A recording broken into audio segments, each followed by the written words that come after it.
Hey, welcome back to another episode of Simple Truth Television. Today is October 10th, 2022. So, I want to go back and share my experience at the World Trade Center. Those of you who tuned in that day know all about my encounters with the monk early in the morning when he had all the blood poured on him. This was something that I've never seen before, and I was reading some of the comments that people left under that video, and people couldn't believe it either. People thought it was some type of ritual going on. At the time, I didn't know what was going on. I was just like, man, this guy's probably trying to send out a message about the people who died that day. But I'm like, I think there's more to that than what we saw that day. So look, Dr. Savage, he saw my video. I think he was tuned in, actually. You guys are not familiar with Dr. Savage. He is a veteran of this community. He has, he does his own decodes as well. He goes by Dr. Savage 84. And he focuses a lot on the Bible verses, right? So he linked my name to this quote from the King James Bible. Look what it says. This is from the King James Bible. It says here, elect according to the foreknowledge of God the Father, through sanctification of the Spirit unto obedience and sprinkling of the blood of Jesus Christ. Grace unto you and peace be multiplied. And he showed me how this entire Bible verse, it equals 846 in gematria. And if you guys were tuned in that day, it was exactly at the 846. It was, you guys know that the first plane supposed to be hit the tower at 8:46 a.m., right? And exactly at 8:46 a.m. that day, there was a monk at the World Trade Center. And the minute the clock turned 8:46, he had another guy pour a bucket of blood. I'm assuming it was fake blood. I hope so. A bucket of blood was poured on top of his head, and it was just so weird. But Dr. Savage, he said that this Bible verse where it talks about sprinkling the blood of Jesus Christ, it just happens to have that 846 connection. So we're gonna watch some of the live streams that I did that day, and I want to share some of the things that I saw that day, and the reasons I was so disappointed. So when I met up with the community, and I met Zach and the rest of the people at Broadway, I did have a change of heart, because at first I was like, man, this shit is a waste of time, because here I am trying to preach truth to these people, and these people are just being disrespectful, calling me names. Like, I don't think it's worth trying to wake up the masses. That's what I thought in the morning, because I went to the World Trade Center by myself. And what I come to notice is that when you're trying to speak to people, it's difficult when you're by yourself. It's way better when you're with a group of people. Because my experience at Broadway was way different than my experience at the World Trade Center. So if you guys saw, the moment I met Zach, he was doing a live stream, and I felt stupid because I went back to watch his live stream, and he was trying to encourage people to come out. And then here I come saying, oh, I don't think it's worth it, man. I'm like, that was just the wrong timing, I guess. That was just the wrong timing, yo. I was like, oh, shit, like, look at that. And he even said it, he like, yo, man, Arthur gets on my nerves. But I get why I get on your nerves, because here you are trying to promote the event, and then I come out of nowhere saying, I don't think this shit is worth it. I did look kind of stupid on that, but you got to understand it from my point of view, though. Like, I woke up really early that day, around 6 o'clock in the morning. Actually, no. Actually, 4 o'clock in the morning, I woke up. I was at the World Trade Center around 5 in the morning. I did my live stream around that time. All right, so I was already I didn't have enough sleep already. So once I get there, and I start doing my speeches and try to wake up the people. I was just getting all kind of disrespect. So I was already in a different mood. So once I got to Broadway and met up with the people, I wanted to share my experience. I was like, oh, listen, like damn, because I just went through hell for like 3 hours at the World Trade Center. So of course my mood is a little bit different. You see, the people there at the Broadway, when I met up with them, they didn't have that experience yet. They didn't experience what I experienced, because I was by myself, and two, we're gonna watch the video, then I'll walk you guys through what exactly I'm talking about. But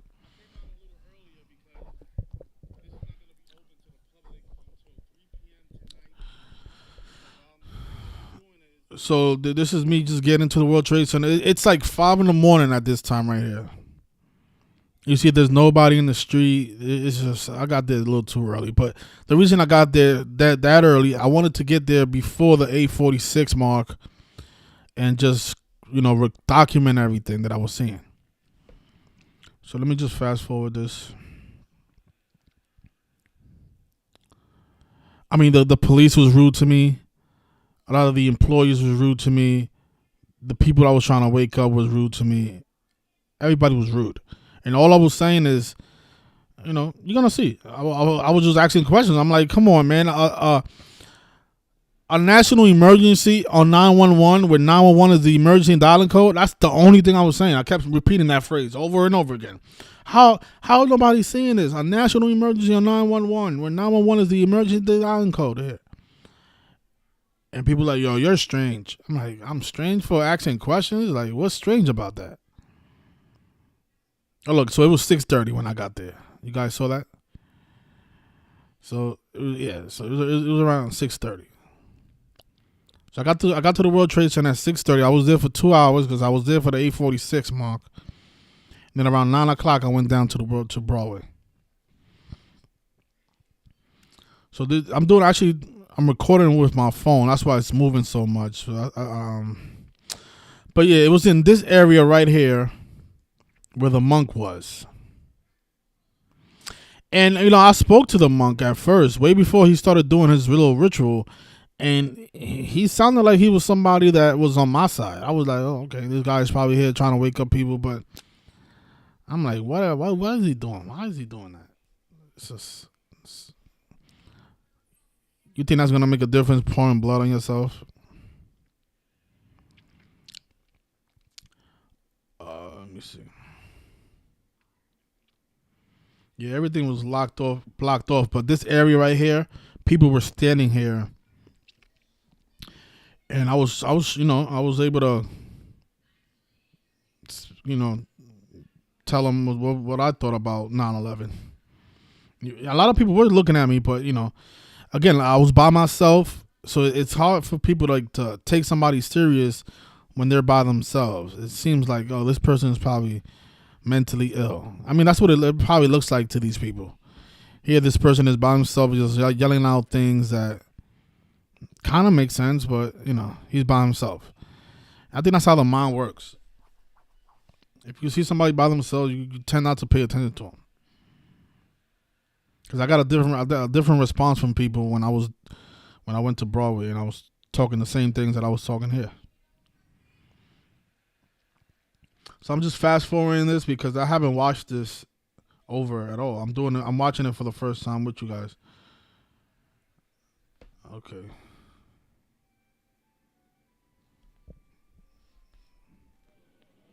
Oh, okay. So is this like the closest we can get to the ceremony? Yeah, right now, yes. All right, thank you. Damn, this is far. I'm not gonna be able to see much. I gotta go back. Sorry, you guys. I'm trying to get as close as possible, just to the 8:46 mark, so I can stand still and record as much as I can, and then I'll make my way down to Broadway and 45th Street. But yeah, I don't know. Just to me, it seems very ritualistic for family members to every year come back to the place where their family members died at, and remember all over again that they lost that family member. Like, that just It's traumatizing to me. Hey, why do I want to remember where my uncle died at every single year? They had to remind me that, he died with a plane crash. I'm like, it's just, it doesn't help the mourning, if you ask me. So I wonder who these so-called family members are. Are they, crisis actors? Maybe.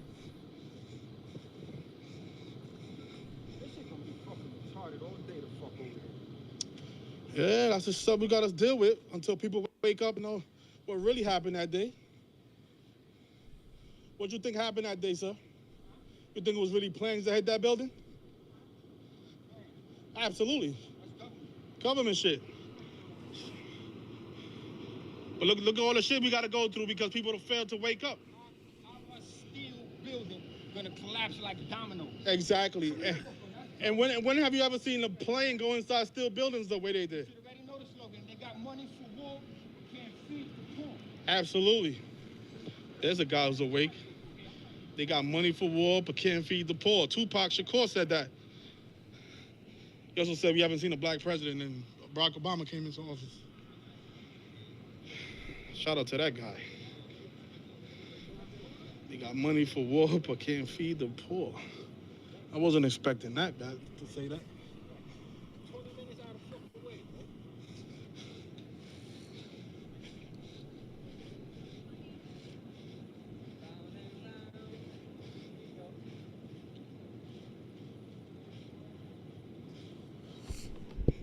Yeah, let me see.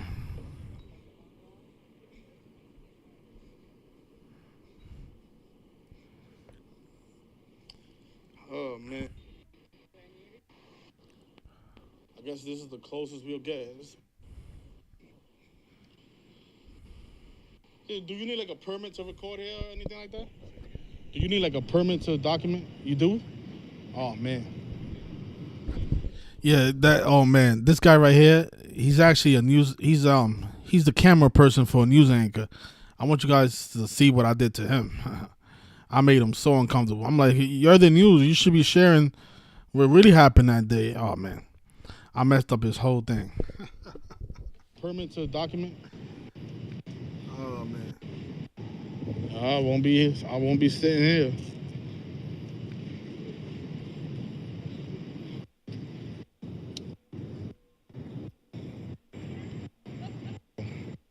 I haven't heard your family, so I have to keep coming back. Remember, my family member died here 21 years ago. So I have to keep coming back and remember that he died in that building. I'm coming back next year and a year after that because I need to remember that he died over and over again. That reminds me of people who get tattoos of their names on their bodies. Like, what the hell? Why you need a tattoo of your name?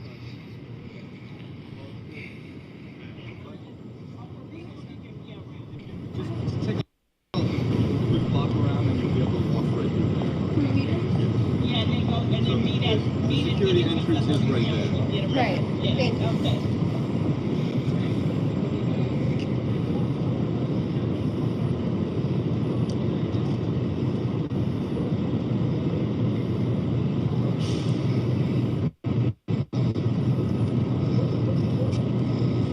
Oh.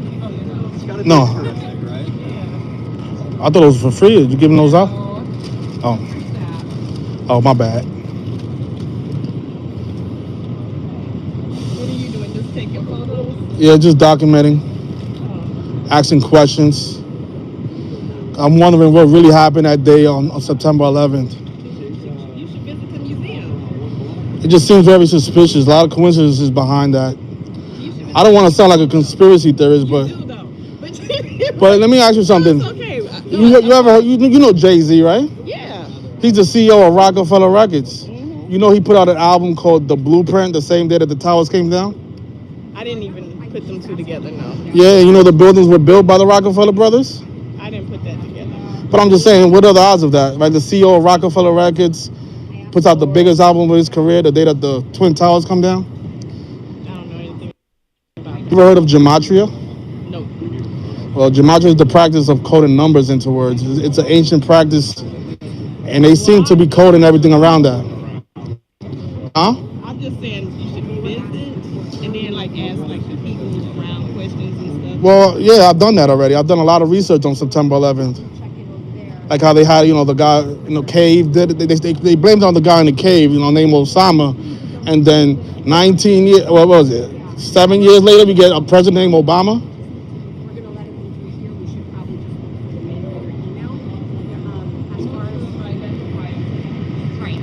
So wait, so you're letting them this way or She said I should visit the museum if I want to know what really happened on that day on 9/11. Since have you gone to the museum? I work there. You work there? Do you know that 911 the construction began in 1968, the same year that 911 was I made? don't know. You need to talk to somebody like that might know. But I'm just saying, if you work at the 911 museum, you should know that these details about 9/11. 911 was made the emergency dialing code in 1968. That was the same year that the construction began, 1968, by the Rockefeller brothers, David Rockefeller, Nelson Rockefeller. Nobody wants to listen to real facts. No? The main entrance. George Bush graduated from Yale University in 1968. Liberty is British. And 68 days after his birthday, the Twin Towers come down. I didn't hear no word on that. What are the odds of that? I think people need to start asking more questions and stop going to museums where they're lying to you. That's all I'm saying. A national emergency on 911? Come on, you guys. Gotta wake up.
Can I ask you guys something?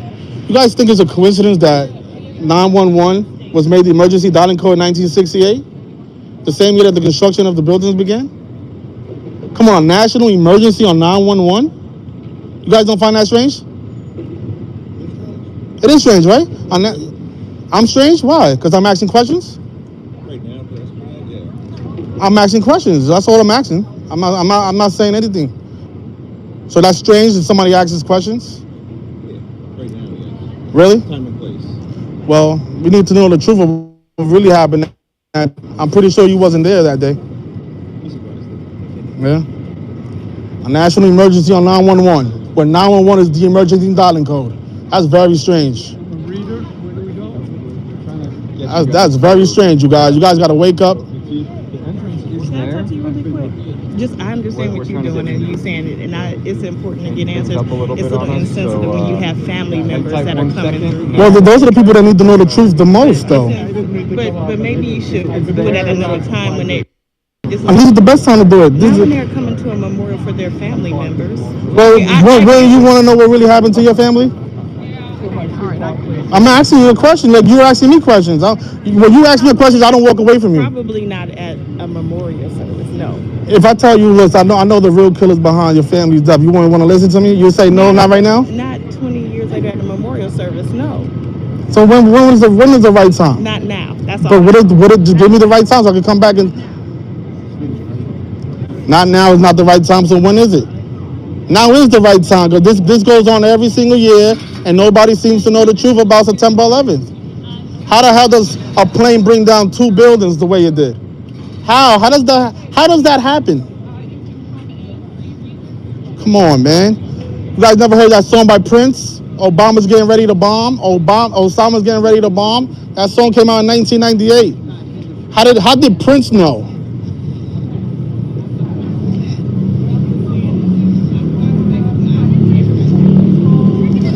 The CEO of Rockefeller Records puts out the biggest album of his career the day that the Twin Towers come down. Come on, you guys.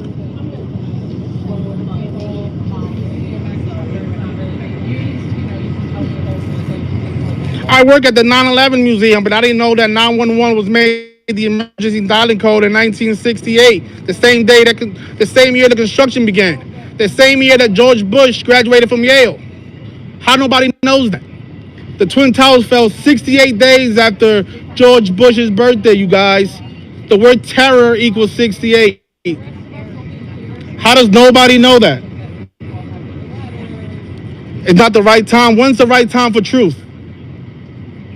911. A national emergency on 911. Sir, would you mind? I'm just trying to talk to my team. I'm trying to talk to you. You're not more important than I am, man. I have information that you don't.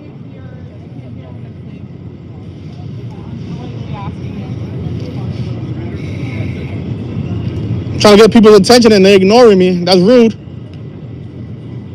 How about you, sir? You think that's a coincidence? That a national emergency happened on 911? I'll chop it up with you. I'll put it this way. I won't record you. But what are the odds of all that, though? Why nobody asking questions? A national emergency on 911 when 911 is the emergency dialing code in this nation. And 911 was made the emergency dialing code in 1968. The same year again for the Twin Towers. What is that?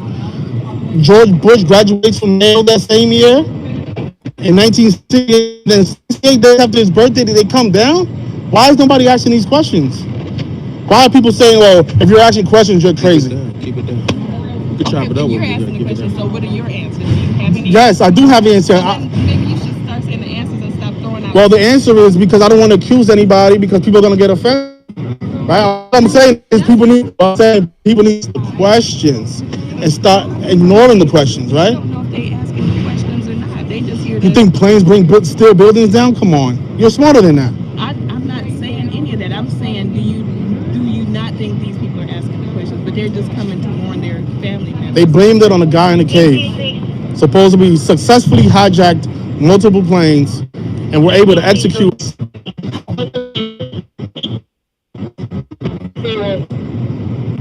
I think now is the best time to let people know what happened. Not tomorrow, not 15 days from now, today, on the anniversary. People need to know what happened today. A national emergency on 911. What is the code in the country? Isn't it 911? Oh, I'm the crazy one though. See that barrier line over there? Yes, sir. This is a secure area, so I need you to go outside of that barrier line. It's because I'm sharing information that you want to kick me out? Because you haven't said that to anybody else except me. Everybody else is a family member that's here. This is a secure area. We have it. So what about that? What do you think about those things that I read? Everybody's entitled to. No, I'm just saying. I'm not. It's not an opinion. The thing that I shared with you that you can verify on your own. Like I said, everyone's entitled to their opinion. We're gonna walk out this way. Yeah, but what I just finished saying is that what I shared with you are not opinion. With $5 on my phone. Exactly. So what are the odds that a national emergency happens on now? Coincidence, maybe? Or is it coincidence that the construction began in 68, just 7 days after birthday? Wait, what about you, man? You think it's a coincidence? Huh? I don't have a comment. Wow. This is why tyranny continues to go on, you guys. Would I get in trouble if I stand here? No, you can stand right here. Thank you. I got kicked out for sharing information with the people, you know? They told me cut the Portland and come over here because you chicken IDs or something like that. The main security entrance is right there. So if you just take a walk around, go around the post office. I know. I know, my man. Can I ask you guys something? How come nobody is willing? How come nobody's willing to share information? And if they do share information, they're looked at like they're crazy. How come people have that perception in their minds? Like, how is it that 911 was made the emergency dialing code the same year that the construction for this building began, and nobody seems to find that strange. How? You have any answers for that, sir? Am I not? You don't speak English, sir? What about you, man? You have any answers for that? Is that your boss? He don't allow you to talk? That's the problem with having jobs. You have bosses. They tell you how to conduct yourself, tell you when to speak. It's almost like you're in prison when you're at a job.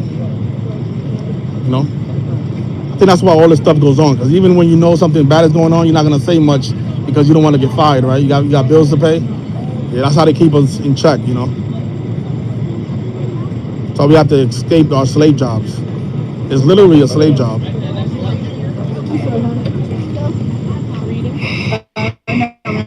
It's frustrating. It's fucking zombies. You talk to them, they ignore you. They don't even answer your questions. 2 planes are gonna bring down 2 buildings. Yeah, okay. A perfect demolition. And nobody's gonna question that because, you know, the TV said this happened. A man in a cave ordered 19 hijackers to execute a perfect plane crash into 2 buildings. 19 people didn't care about their own lives. You said, you know what? Allah is going to take care of me, right? Yeah, okay. 185 days after Osama bin Laden's birthday, when World Trade Center equals 185, like Catholicism. People don't know about gematria. Never heard of that word. I'm the crazy person because I'm sharing information. How? How? If somebody tells me 2 + 2 is 4, how is that crazy to me? That's your opinion. Fucking weirdos. That's why I hate doing this shit. This shit gets me on fucking nerves. You see, it was at that point where my whole vibe just changed, you know. I mean, just think about what I just went through right there. The cops, the people, the guy calling me weird and strange. I just went through chaos right there. But that didn't stop me, though.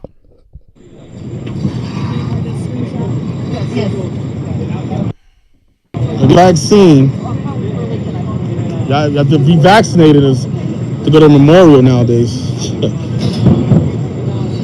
Oh, yeah.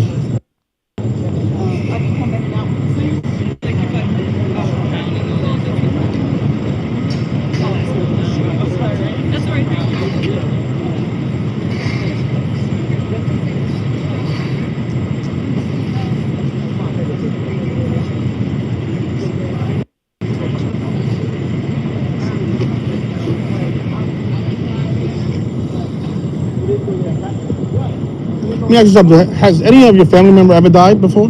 You have any family members that passed away before? That's a yes or no. Yes or no. Do you have any family members that passed away, sir? Do you go to the place where that person died every single year faithfully? Be honest. Does that make any sense? Like let's say one of your family members died in the Dunkin' Donuts. Do you go to that Dunkin' Donuts every single year just to remind yourself that your family member died in that Dunkin' Donuts? Do you really do that? Isn't that kind of sick? Wow. So you want to remind yourself that your family member died in this place every single year for 21 years. Next year I'm coming right back so I can remember when my cousin died at this Dunkin' Donuts. Because I want to remember her. Because unless I go to this Dunkin' Donuts, I'm not going to remember her. Shit don't make no sense. And they say I'm the strange one. You see, my father died, right? I don't go to that hospital anymore because I don't want to remember that he died at that hospital. I don't even like walking around that hospital. That's kind of sick for me to go to that hospital every single year and say, you know what, my father died here. No, I'm not doing that. Only sick people do that.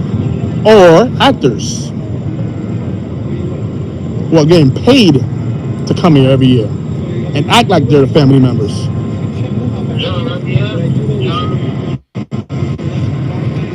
Enjoy your day, you guys. I'm sorry if I bothered you.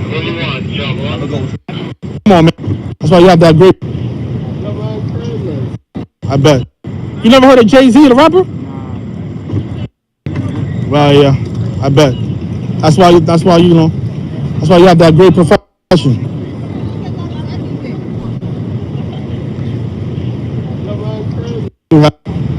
Hey, how you doing, man? Man, I ask people questions, man, and they look at me like I'm a strange guy. Like, I'm asking them, what are the odds that 911 was made the emergency dialing code on the same year that the construction began? Of course not. You guys don't find that strange? I'm not a numerologist. No? Well, I am. I can tell you all about it. Yeah, George Bush graduated from Yale University in 1968, and then 68 days after his birthday, the Twin Towers came down. And of course, in gematria and numerology, the word terror equals 68. Isn't that strange? You guys ever heard of Jay-Z? How about you guys? You ever heard of Jay-Z? Jay-Z, yeah, he's the CEO of Rockefeller Records. He put out the biggest album of his career called The Blueprint. Yeah, it came out on this day, on 9/11, 2001. Oh, did it? He's the CEO of Rockefeller Records. Yeah, Rockefeller. The Twin Towers were built, they were created by the Rockefeller brothers, David Rockefeller and Nelson Rockefeller. David, he created the idea. Nelson was the governor. He signed the legislation for the construction to be permitted in New York City. Yeah. So think about that. Rockefeller brothers create the Twin Towers. In the same day that the towers come down, the CEO of Rockefeller Records put out the biggest album of his career. Yeah, the blueprint too. The blueprint. Yeah. What's the definition of a blueprint? It's a design plan. Yeah. What are the odds of all that? Why are people not asking these questions? And you know, in gematria, you ever heard of gematria? Gematria, no. Well, gematria is numbers and language. It's numerology and language. So every letter in the alphabet has a numerical value. They never taught us this because it's a secret. Let me just, I just want to get this set up real quick. Let me see. Okay. What is that? A recorder? It's like yeah, really. Oh, absolutely. Yeah, definitely. What are you guys for, if I can ask? We're coming in. He's going to be doing a meditation. Oh, great. That's awesome. That's awesome. Yeah, thank you. Yeah, we have contact information. Yeah, I teach gematria on YouTube, my Simple Truth TV. I wrote a book. This stuff goes on every single day. We have a community. Over 100 people are coming out at 3 o'clock today. Oh, at 3 o'clock. I don't know if you can make it. Are you gonna be around? We'll be here if they don't kick us out. Absolutely. I'm gonna come back to this location. Hopefully, I'll find you so you can see how many people are awake to this. This is not just me ranting about some numbers, man. This stuff is an evil practice. I mean, think about all the things that I just shared with you. 911, a national emergency on 911. How nobody finds that strange? Yeah. When 911 is the emergency dialing code.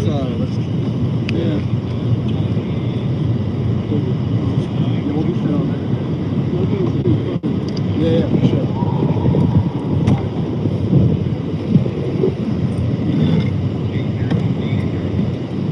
So the guy right here with the orange sweatshirt, that's the monk. He's going to be sitting in this area right here, and he's going to have all that blood poured on him later on.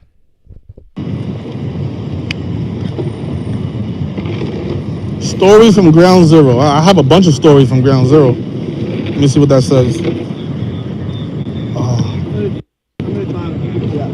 Attack on America.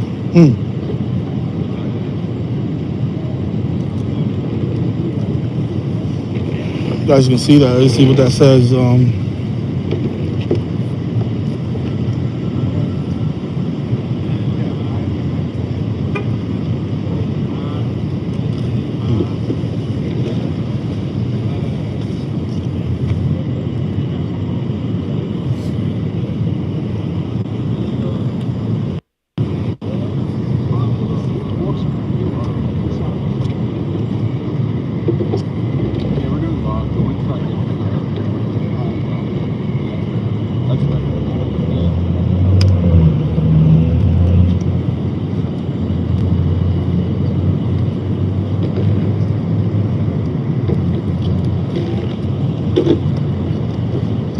Come here, is this a good position? You tell me.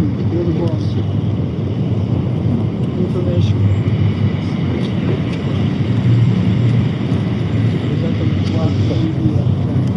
Are you with the press? You mind if I ask you a couple of questions? You don't have to be on camera or anything like that. I'm not the news. So you think, I mean, you just want to. No, I just want to ask you some questions. Oh, what's up? What you think really happened? Be honest. What you think really happened on planes hit the freaking towers? planes, right? Yeah. You think planes can bring down steel buildings? Be honest. Listen, I'm not going to get into that. If you're recording me, if you want to read this is why I hate. This is why. Oh my gosh. So I asked the guy, right? What do you think really happened on 9/11? He goes, 2 planes hit the towers, man. Then I asked him a simple question. I said, do you think planes bring down steel buildings? Oh, I'm not going to get into that with you. Hi, I'm here. Huh? Come here, read this. You think planes can bring down steel buildings? Be honest. Listen, I'm not going to get into that. If you're recording me, if you want to read why I'm here. Huh? Come here, read this. Read that. So yeah, this is the monk right here. I'm a little suspicious about this guy. You know why I'm here.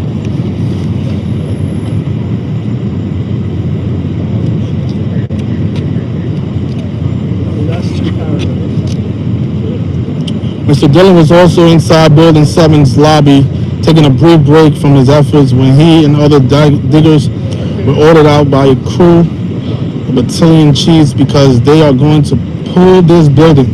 Just a few moments later, Building 7, which had not been hit by any planes, it buckled in the middle, then fell like it was made out of feathers in just 6.2 seconds. It's for these very personal reasons, along with a long list of other scientific, metallurgic, evidentiary accounts and eyewitness interviews, that Mr. Dillon now knows that the 9/11 attack had nothing to do with 19 wildest teenagers with box cutters or Osama bin Laden either.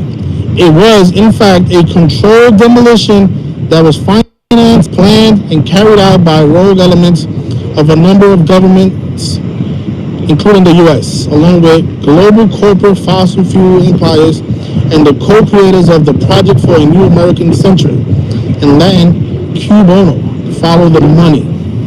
Wow. So you guys are here basically for the same reasons I'm here. Yeah.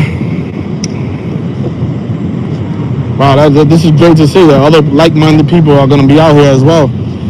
Man. So we got some intelligent life.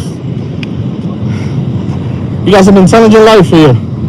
I thought everybody was just a zombie. I guess you guys are not. He's not.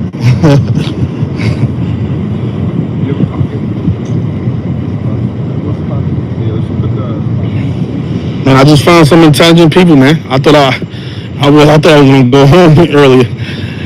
This is getting on my nerves already. She said, if you really want to know what happened on 9/11, you have to go to the museum. I worked there. I'm like, okay, so what year did the World Trade Center construction begin? I don't know. I'm just a financier. What? You work at the museum, you don't know what the year the construction began? You fucking sheep. God damn. Don't you think it's rude? This is not the time. This is not the time. When is the fucking time? Tomorrow? On September 12th? Nobody's gonna be here on September 12th. Fucking dummy.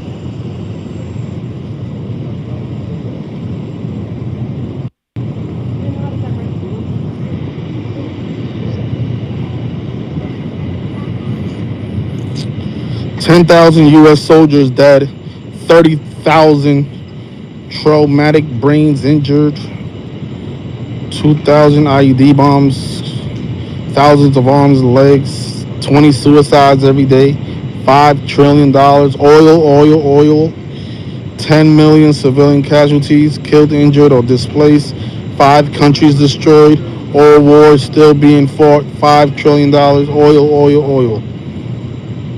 Man, I like how these people are here for the right reasons.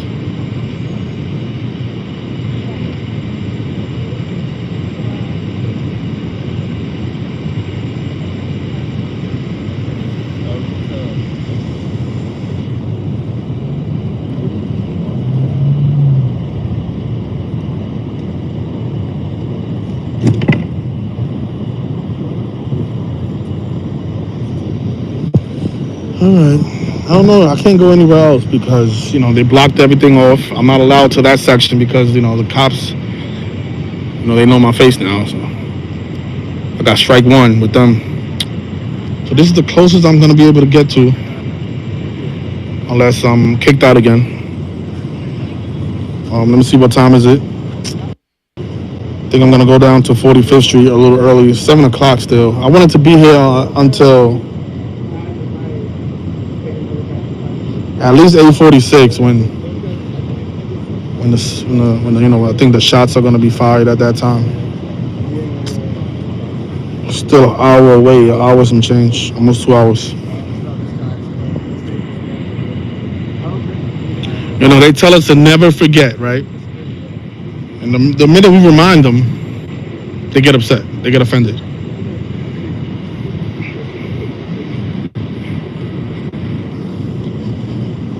Never forget 9/11. Well, I'm telling you what happened on 9/11. I haven't forgotten. Obviously, you never knew. Come on Church Street, a terrorist attack ordered by the Catholic Church on Church Street.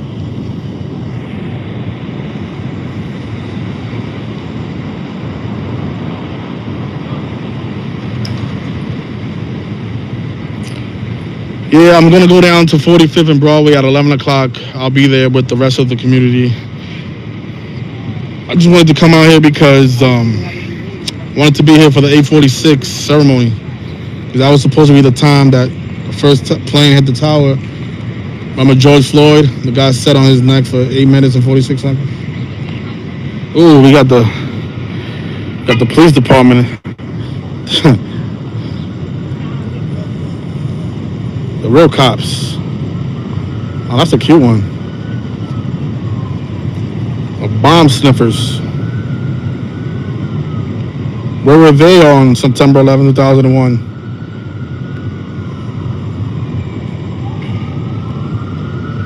I appreciate that. Thanks to everybody who was tuning into the live stream. Hopefully you guys make it out here. Yesterday I put out a video saying that I needed to raise $500 for the photographer. So far I have $320. I don't know if anybody has sent any money during the live stream. I wouldn't be able to. I'll have to check after the stream is over. So I'm missing another 180. Hopefully you guys can help out. If not, I'll pay the rest, Don't worry about it.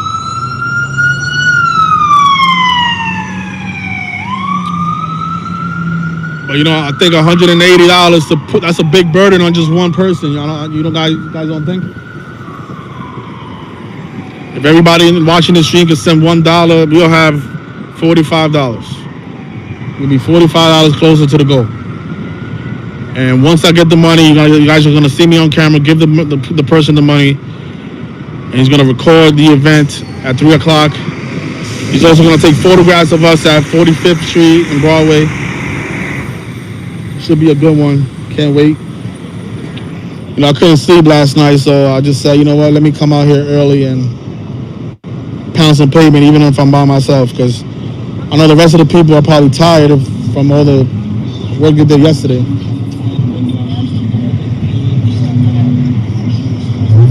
I don't mind coming out here by myself. I actually like being by myself because when you're in a group, you don't know how the other people are going to behave. And,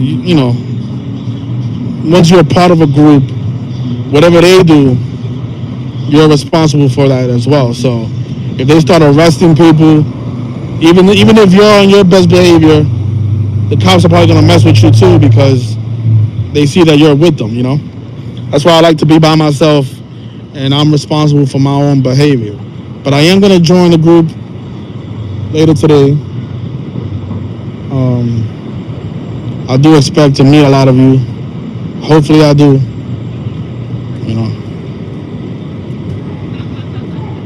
Man, these puppies are so cute, man.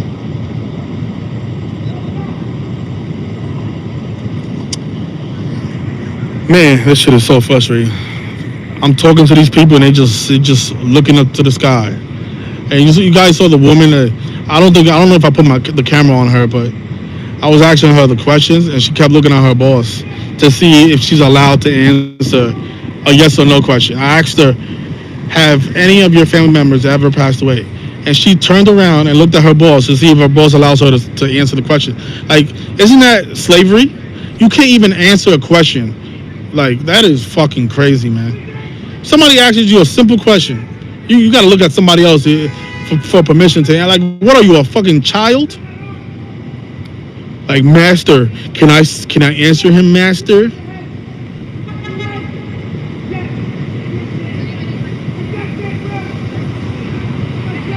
You know, I should have got, you know, the guy said early in the stream when I was over there ranting, the guy said, you know, I'm a little strange.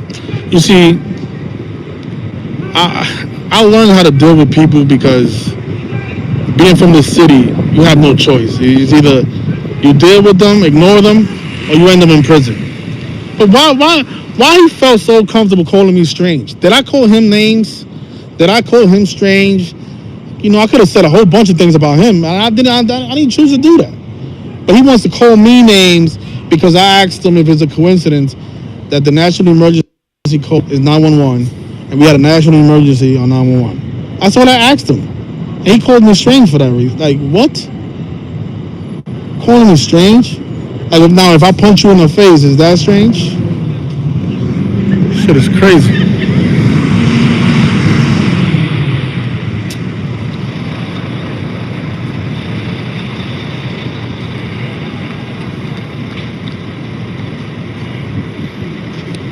So we got the monk out here meditating. I don't know you know, I don't want him to hear me, but what the fuck is meditating gonna do for us as a humanity? As like, you guys think that you're gonna tear down the Jesuit order by meditating? I mean, that's the problem with these people, man. They think that praying and meditating and wishing on spirits is gonna make the world a better place. No, it's not. It's not. That's why they have all these cops here, because these people know how to keep control. You have to do it with guns, not meditating. You know, Rockefeller was not a meditator. He didn't meditate.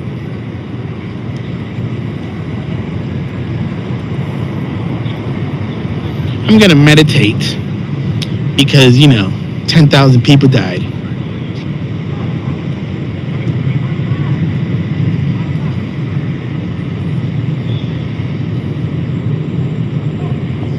So I'm not a numerologist. Well, I am. Listen. No, I'm not a numerologist. I just meditate. You know. When I have a problem, I sit here and I cross my legs, and everything becomes better.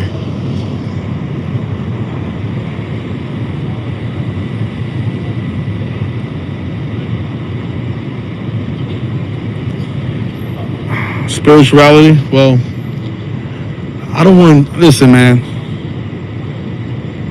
Okay, maybe. I don't want to get into that debate. But you guys think spirits are going to help us take down the NWO?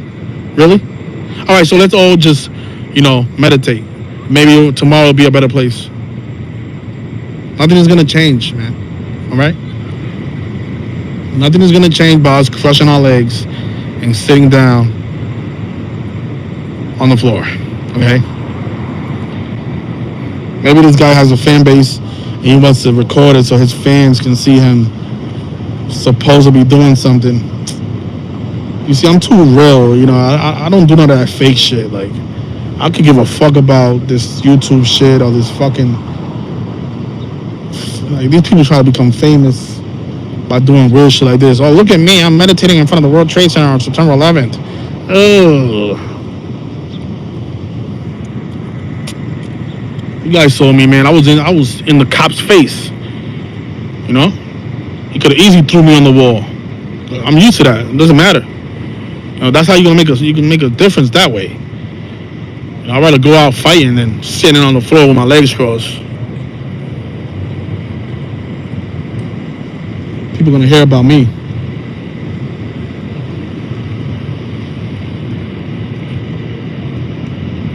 Yeah, I was complimenting them, but then I thought about it. Like, what the fuck are these people doing? These people are on the floor meditating. Is that gonna solve anything? Yeah, I'll take my compliment back. People people are no different. And that's why I'm leaving. I'm going on this side now.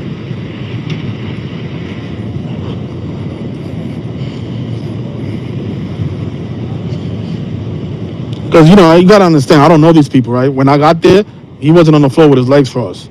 Now I see him with his legs crossed on the floor. And I'm like, okay, what the fuck? What is the point of that? Why are you doing that?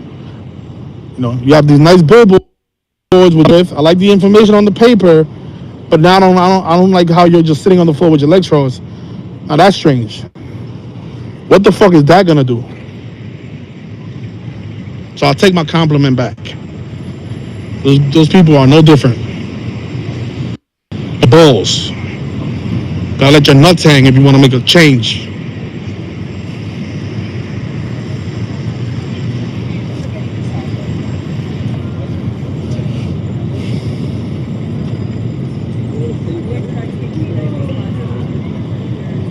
Dog. The reflection of God. Dog. It's a dog world. Canine, think about that, you guys. Canine. What is K? The 11th letter? K9 119. That's just a coincidence. You're strange. They got K9 out here on 9/11.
You guys come out here every year? We do.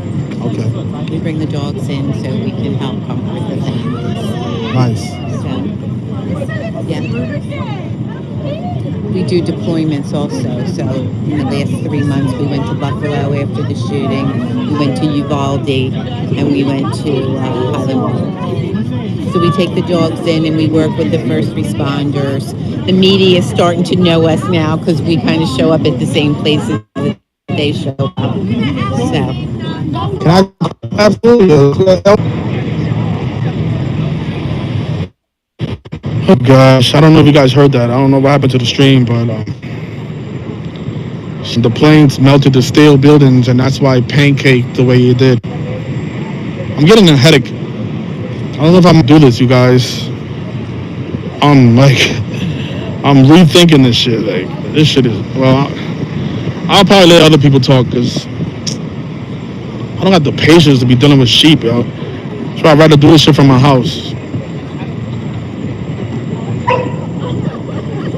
Because this is the problem I have with sheep. Like, there's two different types of sheep, right? So there's a sheep that there's two different types of sheep, right? So there's a sheep that they automatically dismiss anything you have to say. They're not listening to you, dismiss anything you have to say. They're not listening to you, calling you names. They're being rude to you, right? Meanwhile, you're not being rude to them. See, those are the sheep that get on my nerve. Those are the sheep that want to punch in the face. But then you have the other sheep that, they'll stand by you, they'll listen. They'll say, oh, you know what? That's interesting. Wow, okay. I'll look into that. You see, I don't mind those people. But I'll never come across those people, though.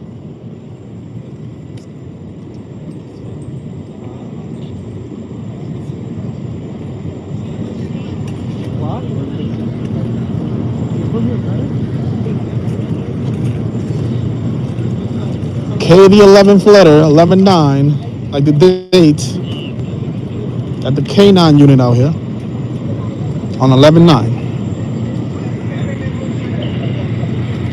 I'm not a numerologist.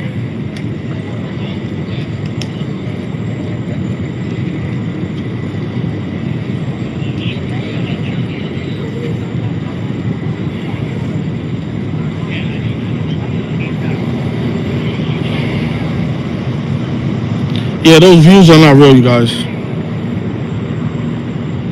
I wouldn't be surprised if 68 people start watching the closer we get to 846.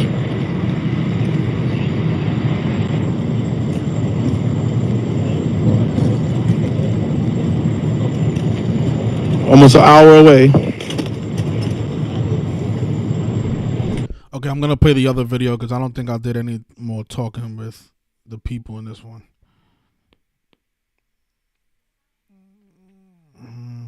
Did I? Yeah. Okay, let's watch this one. This is the last one. Ready for round 2. So, we are about 1 hour away from 846. You know, that was the time they said the first plane hit the tower. So, I guess these are the family members.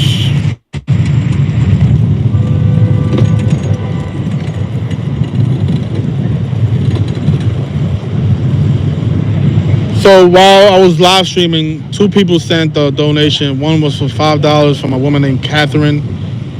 Appreciate it. And the second one was from user named King Chief, I believe it was. He sent $1, so I appreciate that as well. So right now we had 320 plus 6, 326. We are still $174. So we can reach the goal, so I can pay the photographer. Again, all it takes is $1. You know, the only reason I was able to raise this much money is because like 3 people sent like $50. It's not the cause, which is all right. It's whatever. I mean, I don't understand. You guys don't want to make a difference, but one person should not be sending $50. That's a lot of money. When there's a whole bunch of people in this channel, 8,000 people, plus all the people from Zach's channel.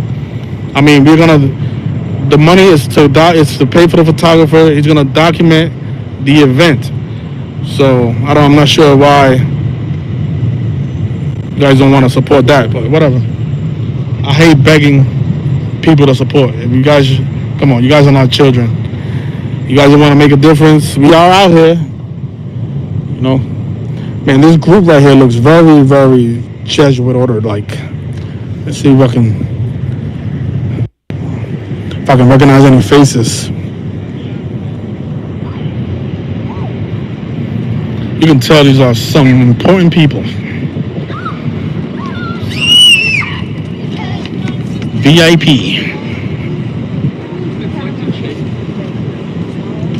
Oh shit, they're coming my way. Hold on, these are just cops.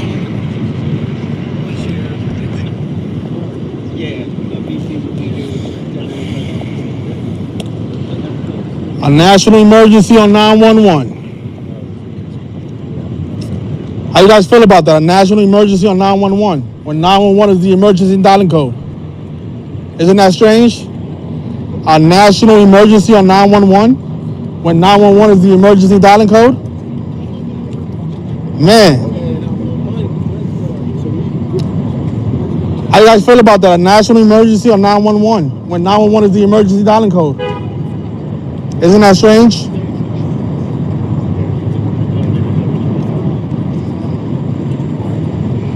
No, you're strange.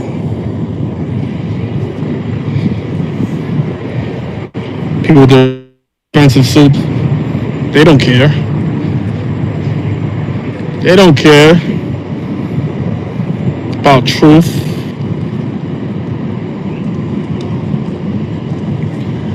So can I ask you a question? You heard of Jay-Z? Yeah. He put out the album, The Blueprint, on this day in 2001, the same day that the towers came down. Correct. He's the CEO of Rockefeller Records. Correct. And the Twin Towers were created by the Rockefeller brothers. Correct. You don't find that strange? That the CEO of Rockefeller Records put out his biggest album in his career, And the same day the Rockefeller buildings come down? Could be something. Isn't that strange? That is strange, right? I don't know why people are not asking the questions. 911, a national emergency on 911? Strange. But I'm just a real conspiracy guy. Don't worry about me.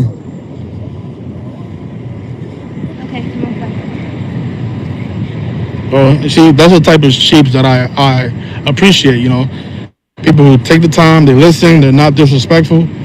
And, you know, they don't have to, you know, they can move on if they don't want to learn more, but it's their choice. But at least they listen. You see, there's two types of people that I hate encountering. The disrespectful ones, and then the ones that take the time to listen. I tolerate those people, even though they get on my nerve too, but I'd rather deal with them.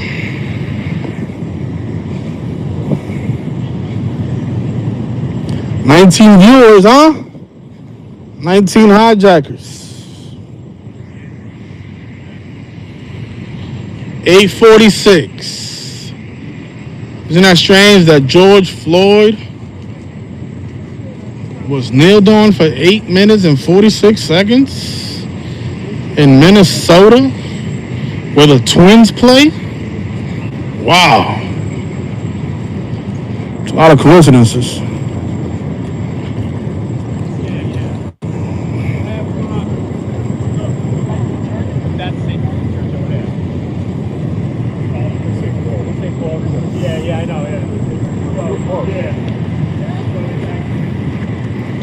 A national emergency on 911. When 911 is the we had a national emergency on 911, you guys. When 911 is the emergency code. You guys gotta wake up. Gotta wake up. You're being loud. Let me see if anybody will turn around. Let me see, what is this stuff? We got a national emergency on 911. When 911 is the national emergency dialing code. A national emergency on 911. Isn't that strange? We got a national emergency on 911. What are the odds? Huh? Man, this guy looks very, very, very familiar. Isn't that strange? This guy right here. This guy right here, he looks like a politician. I'm trying to remember who that is. I think that is. That's why he was smiling. Look at his face. Look. He knows what's going on. He knows what's going on. 911. What are the odds? Huh? Anybody here Jesuits? You got a national emergency on 911, you guys. Can you believe it?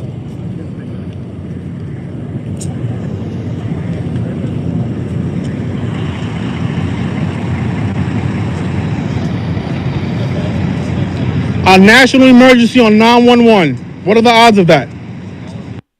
Isn't that strange? A national emergency on 911? What's the national emergency dialing code here? Starts with a 9.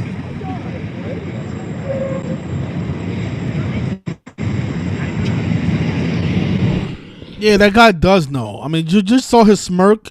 Look at his smirk. Look. Let's go back to that guy.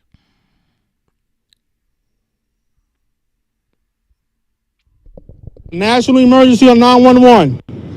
When 911 is the national emergency dialing code. A national emergency on 911. Isn't that strange? Just look at his face. Look at his face. He looks right at me. He looks right at me with his smirk on his face. This is the devil in disguise right here. Yeah, national emergency on... Look. Piece of shit. 911. What are the odds? Huh? Anybody here Jesuits? You got a national emergency on 911, you guys. Can you believe it?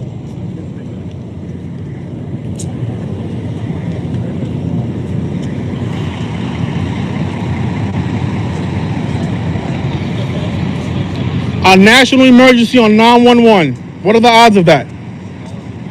Isn't that strange?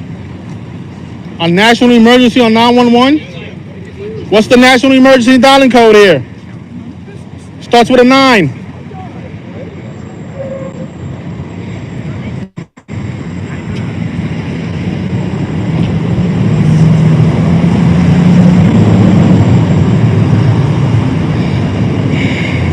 Well, we got King Charles.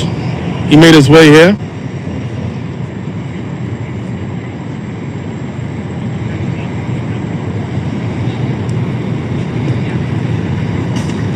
Is that King Charles? It is King Charles. Congratulations, man. You became the king 67 days before your birthday. When king is 67 in Gematria. Congratulations. R.I.P. to the queen.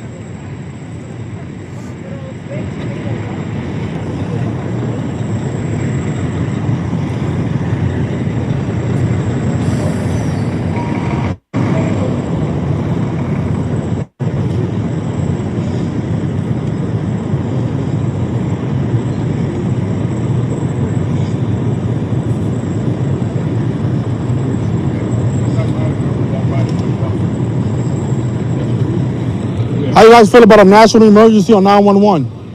How you guys feel about that?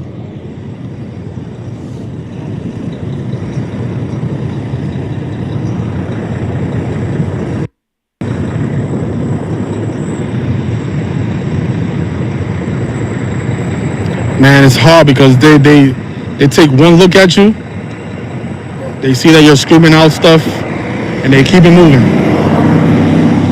These people are programmed. It's like they have a chip in their minds, like a robot. You know, it's just I don't get it because I'm not like that. You know, it's just like I walk the streets and I hear people yelling stuff. A lot of religious people always, you know, Jesus this, and I stop and listen.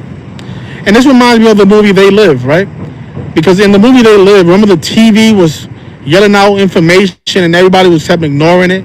But Rowdy Piper, he went next to the TV and he started to listen to what the guy was saying. And the guy was talking about some glass.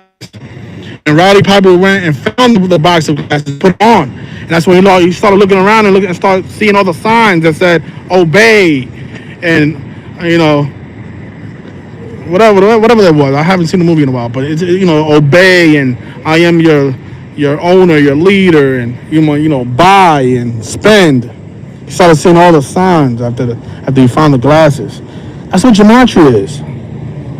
You see, that's why I found gematria, because I was able to listen and learn. I don't understand why these people think that that's strange.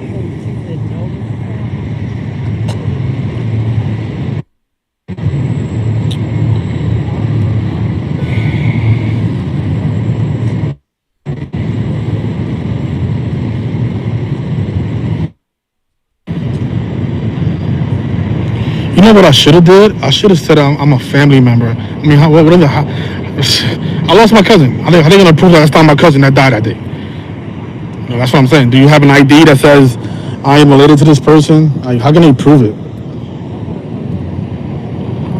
You see, like, for example, that lady right there, right? I could just say that's my aunt. I'm like a third cousin. What are they gonna say? It's a lie? How are they gonna prove that? She's not here to confess whether I'm related to her or not. Are they gonna run a DNA test on me? I think I should do that, right? I don't want to get in trouble though. Especially I'm confessing that I'm not somebody's family member on camera, which is not the smartest thing to do. But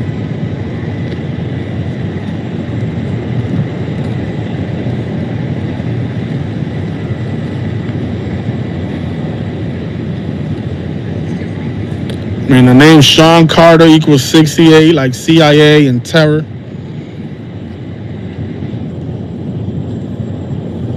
Well, you heard of you know Jay-Z, right?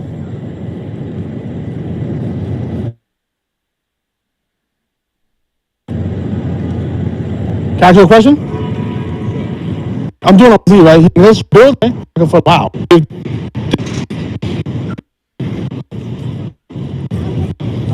This is not gonna help. I'm sorry. Church. Do believe I don't have any mate, but I'm pretty sure it's possible to say. Yep. Yeah, they really that. No, that should say for me. Down the way it was. Let's try again. Excuse me, sir. Can I ask you a question? What you really think happened on this day in 2001? I believe what I was told. Yeah, I You think planes burned those steel buildings down the way it did? If you think planes burned to those steel buildings the way that those planes did that day? Well, I know titanium oxidizes at 1,300 degrees Fahrenheit, and when you're just trapped in cement and stuff like that, and then you've got high octane fuel, I can see it, not being impossible. Do you know what year the construction began for 9/11? The destruction? The construction. Oh, apparently the next day. No. For the Twin Towers, I mean. Oh. No. It began in 1968, and that was the same year that 911 was made the National Emergency Dialing Code. And that was the same year that George Bush graduated from Yale University in 1968. Did you know that the terrorist attacks happened 68 days after George Bush's birthday? All those things are, we've been documenting this stuff for a long time now, and we've noticed that these patterns, they don't seem organic. All these 68s lining up the way they did. The word terror in gematria, have you ever heard of gematria? Gematria is the practice of coding numbers into words. When you apply the number to the letter and add up the values, the word terror equals 68. Like how it happened 68 days after George Bush's birthday. I mean, what are the odds that a national emergency happens on 911? When that's the emergency dialing code in this country. Isn't that strange? I mean, certain things to be coincidental, but how many coincidences does it take for you to be like, what, this seems to be orchestrated? Do we not think terrorists are smart? Like, I don't question that. First, I think there was a problem with George Bush, and then this was a reaction to it. I don't think it was an inside job, so to speak. I really do. So you think that all those 68s, the way they lined up, could just be coincidental? Because I mean, I could have done it. If I knew that, I could plan. You could have planned it by the numbers like that, right? Numerically like that. I'm just saying, like, if we can discover it, it doesn't have to mean that it was an American job. It could have been whoever.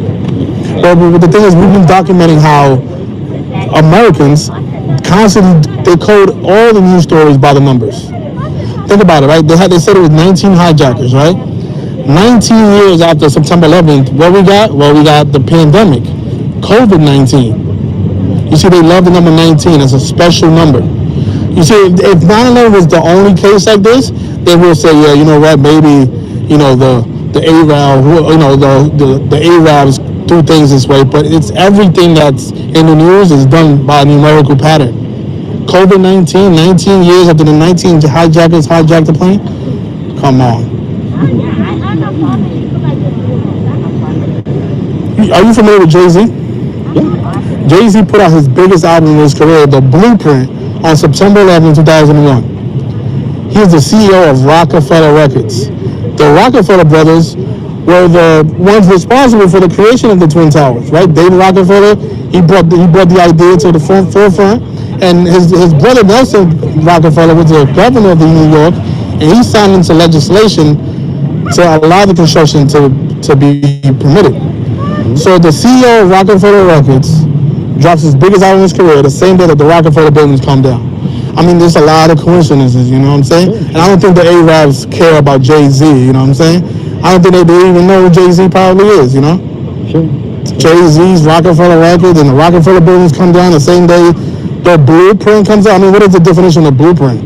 It's a design plan. That's what a blueprint is. Look at the blueprint. It came out September 11, 2001 by the CEO of Rockefeller Records. So we've done a lot of research, to make your point. For me, the thing is, a lot of innocent people died on this thing. Well, the thing is, I'm here for is to, pay my respect. Like, I thought I could get closer into it, but it's okay. Here I am, and that's what I'm here for. Is Well, just because people died, that doesn't necessarily mean that the people they said did it were actually behind it. But what I said is, I'm here to pay my respects to the people. To the people that died. It's a sad thing, no matter They what. were involved in something that They didn't have to be involved in. But the thing is, if we don't expose who's really behind these events, it's going to continue to happen. it's going to continue to happen regardless. Well, no, it's not going to happen. That's what people think. That's what they make us think, that because if people don't do anything about People are evil, and they make their own That's what God gave us, our own freedom of choice. And so they choose. And how they choose. You don't think we can stop evil? You don't think there's enough good people in the world to... God's word is how we stop evil. But there's not anything in our power to stop completely anybody from doing what they're going to do. There's nothing. We're not going to stop someone from making... So you're saying that if these people who we supposedly put in power are behind this, you're saying that there's nothing we can do about that? No, we just spread the word. That's it. But the thing is, even when we try to spread the word, people, they dismiss it. They call us names. They disrespect me. Jesus, right? I've been here since 5 a.m, and I've been called names. You're like the first people to even listen to me. Everybody calls me strange, weirdo, conspiracy. All I'm doing is sharing facts that they can verify on their own. I'm not being rude. I haven't said one curse word. I'm not speaking loud. I'm asking permission to speak to them. But yeah, people, I try to share the information with them, and they automatically call me names. I had a guy call me strange in front of a bunch of people. I'm like, why is it strange? Because I asked you that, what are the odds that 911 was made the emergency dialing code the same year that the construction for the Twin Towers began? How is that strange? I'm just asking you a question. A national emergency on 911. That right there by itself is strange to me. We dial 911 on our phone every time there's an emergency. So we get a national emergency on 911. I mean, 911 is not the national emergency in Al-Qaeda. It's the national emergency code here in the United States. So I don't know if maybe Bin Laden or whoever they said did it, knew that, and that's why he did it, he chose that day. But I find it very strange. And then think about the President Obama, similar name to Osama. I mean, the way they mock us is just unbelievable. I mean, what if I was the first black president whose name is Obama after years of looking for Osama? And guess who found Osama? It was Obama. He came on TV and said that they threw him in the ocean after they found him. You guys believe that? Oh, we've been looking for this guy for years, and now we finally found him. Let's throw him in the ocean now. Like, come on, man. These people lie every day. They lie. Yeah, nobody disagrees with the lying part. That happens from all politicians. All politicians, happen for that. Yeah. But it's like you said, you can't get rid of evil. But I'm just saying, the people in power that are evil, I think we can get rid of them if we all unite. Yeah, you absolutely could. The problem, this is just my opinion, but the problem is you get good people running, and they just don't get the background, or they don't get the funding and stuff like that.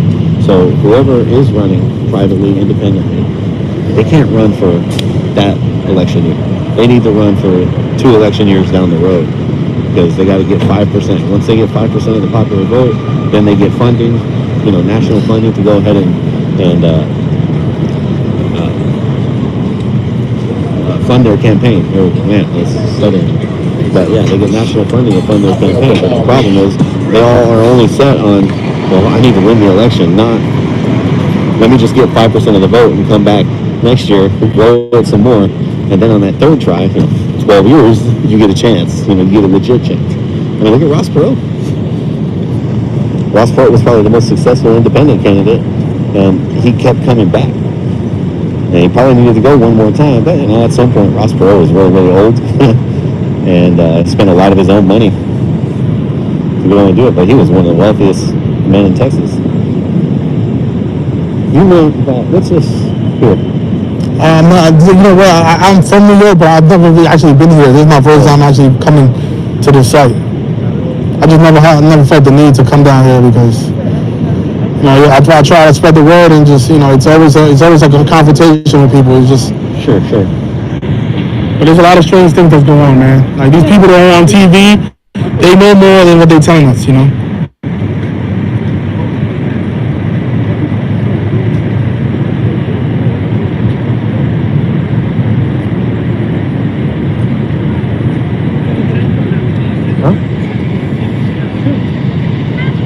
You want me to take one of you right up against that? I don't think we can get that. Okay.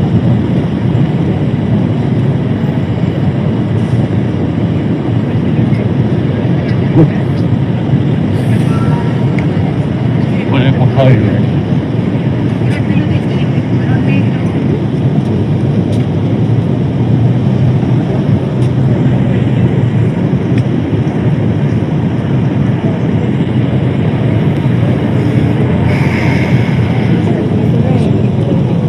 felt it? Oh yeah, I see the drops now. I'll be back, you guys.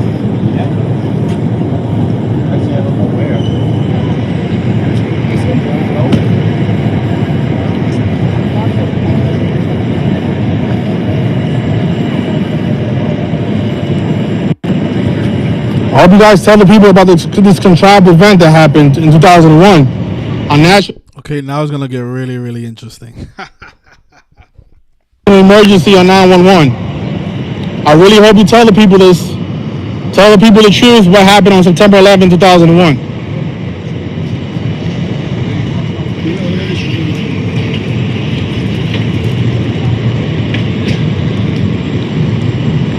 Start by telling them how construction began in 1968, the same year that 911 was made the emergency dialing code, and George Bush graduated from Yale University. You start by telling people that. Tell them the truth behind the number 68, how the word terror 68, CIA equals 68, how September 11th happened 68 days after Bush's birthday. Okay? Don't forget the 68 riddle. Flight 77 hit the 77th foot Pentagon on the 77th meridian, 77 minutes after takeoff. United States equals 77, September 11th equals 77, World Trade Center equals 77. Make sure you tell the people this stuff, okay? I'll be waiting.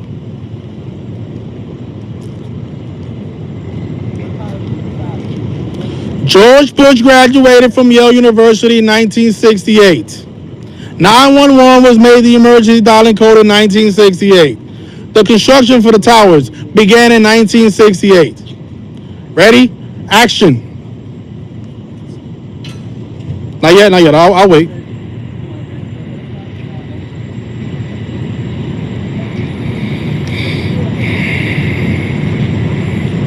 The Jesuits are behind all the wrongdoing in this world. The Jesuit order, the Illuminati. They love the numbers 201. I wonder why.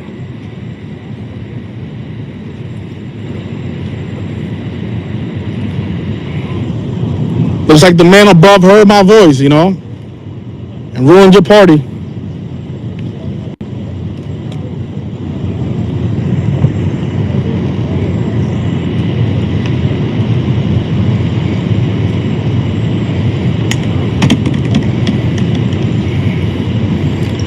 Remember, 68 and 77. Key numbers, 68 and 77.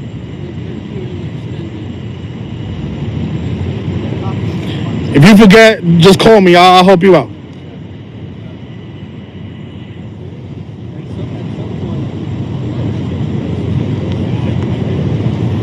Talk about how the Queen died 140 days after her birthday when Queen of England equals 140. 67 days before King Charles' birthday when King is 67.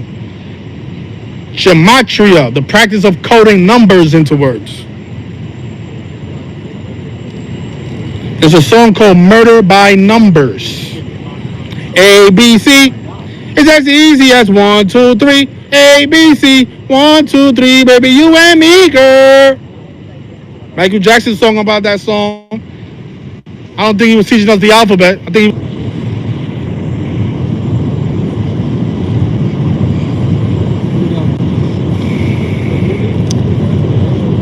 Queen Elizabeth died 74 weeks after her husband went to London in 74. Wow. Math is crazy. I don't believe in math.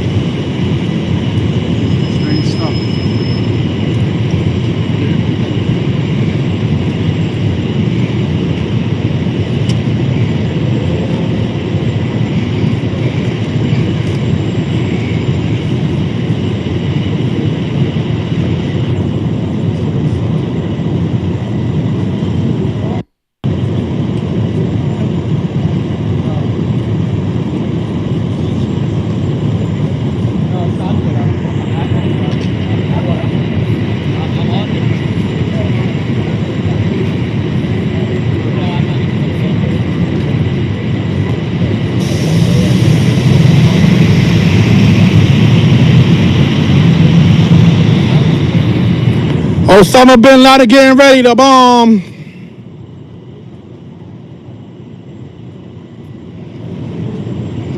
Gotta get back to New York. Gotta get ready for the bombs.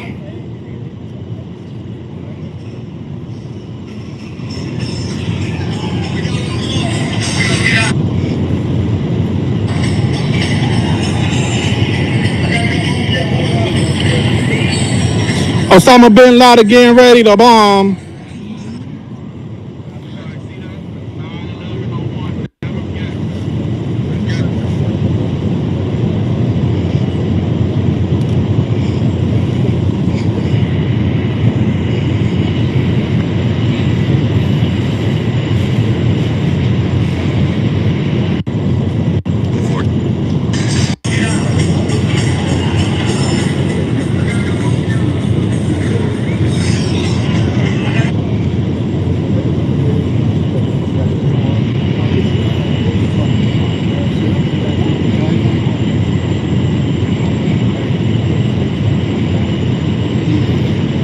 '68. You gotta remind them about 68. Don't forget about 68.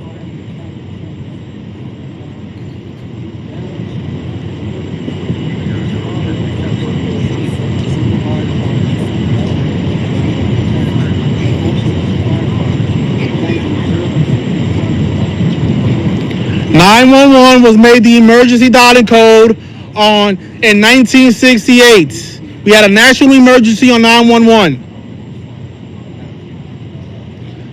The construction for the Twin Towers began in 1968. 68 days after George Bush's birthday, the towers came down.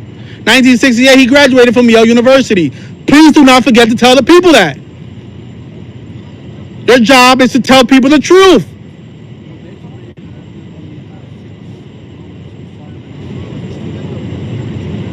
This is not a moment for silence. It's a moment for truth. We were lied on September 11th. They lied. A national emergency on 911? How can you believe that?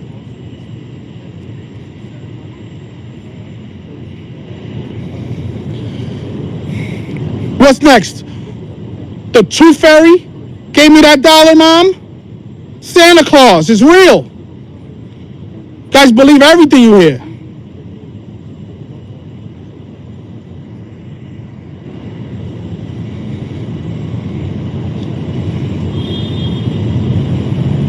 Did you talk about 77 yet?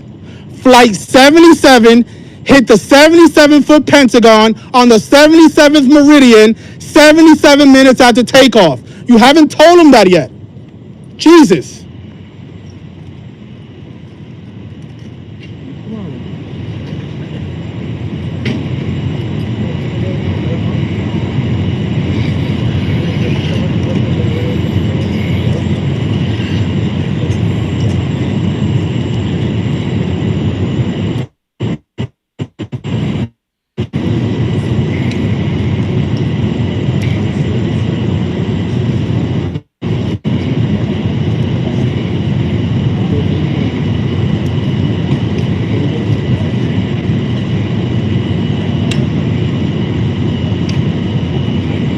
You're snitching on me. You know, you can't tell truth nowadays. A national emergency on 911? Okay, if there's an emergency, what number do you guys dial on your phone? Is it 311? No. That's if you have a rat problem. If you have a national emergency, what number do you dial on your phone? It starts with a 9. Raise your hand. Does anybody know the answer to that? Nobody? Well, 911 is the emergency dialing code here in the United States, if you didn't know that. And we got a national emergency on 911. What are the odds of that? What are the odds that 911 was made the emergency dialing code in 1968, the same year that the construction began for the Twin Towers? The same year that George Bush graduated from Yale University. What are the odds? 68, right? What happened 68 days after George Bush's birthday? Well, the towers came down. What does the word terror equals? 68. You guys heard of Jay-Z? He was the CEO of Rockefeller Records. He put out the biggest album of his career on 9/11/2001. The same year, the same day that the Rockefeller buildings came down. Wow, that's just a coincidence, man. Wow. The CEO of Rockefeller Records put out the biggest album of his career. The day that the Rockefeller buildings come down. Wow.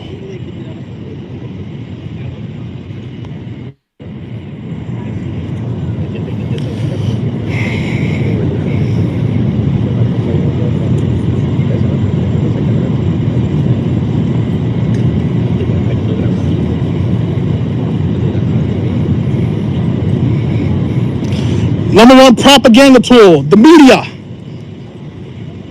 Number one propaganda tool. Let's tell the people that there's a virus out there killing people. Let's get them injected.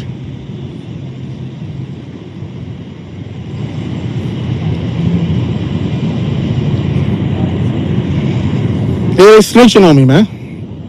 But if I go to jail, you know, it's only 24 hours. I'm not doing anything wrong, and it's being documented. It's called the Fifth Amendment.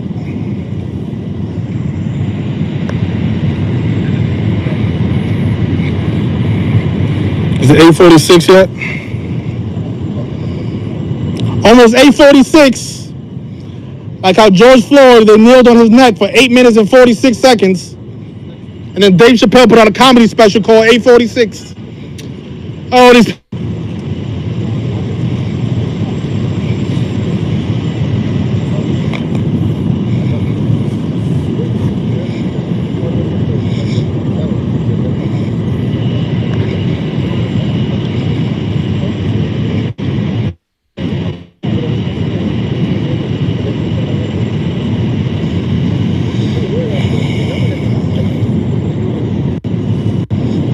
Go to Channel 7 for the news, because Channel 5 is commission.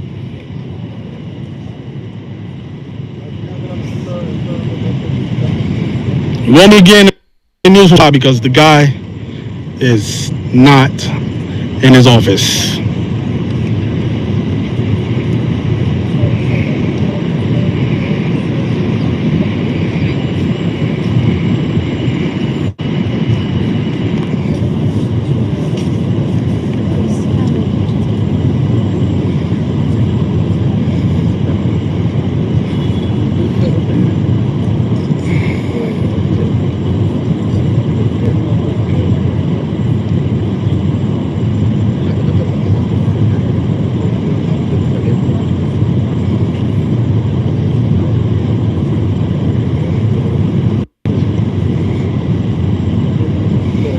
Yes. Oh my gosh, the towers, they're coming down.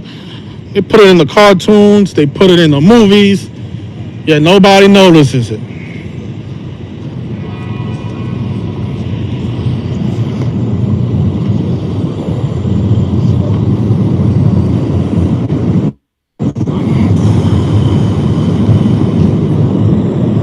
Yeah, that's definitely going to solve the problem.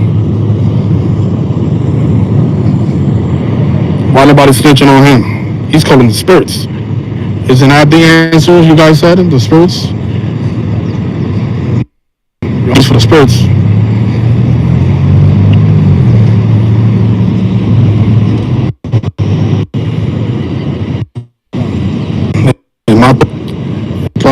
The problem is, you know, what I saw yes, the sheep are the problem.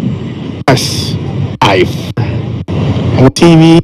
So, boys, because I'm leaving. He has to wait 30 minutes before. How do I get one of those? Amazing how people are paying more attention to the guy sitting on the floor than the guy with the actual information.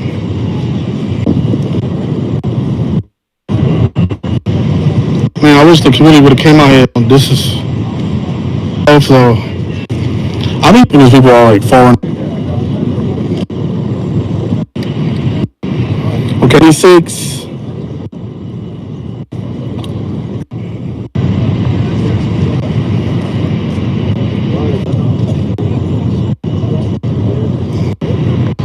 Yeah, Zach is going to come out here earlier because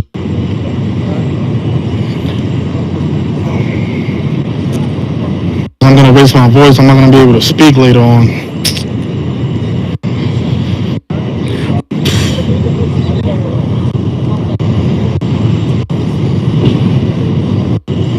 I see the wig. Now, yep. What my fucking is out the way my that's why I got the Jesus.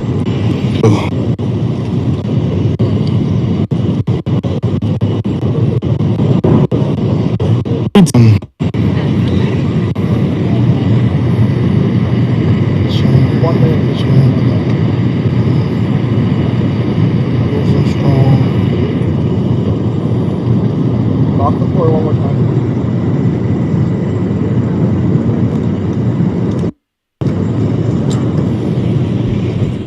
So the 846 mark, I think it's right now. So this is the moment where the guy pours his bucket of blood on the monk at exactly the 846 mark. Now, just watch. Look at this.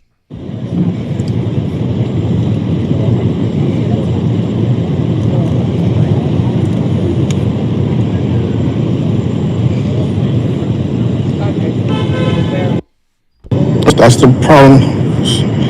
This is the solution to our problem. That's the solution to our problem right there. There it is.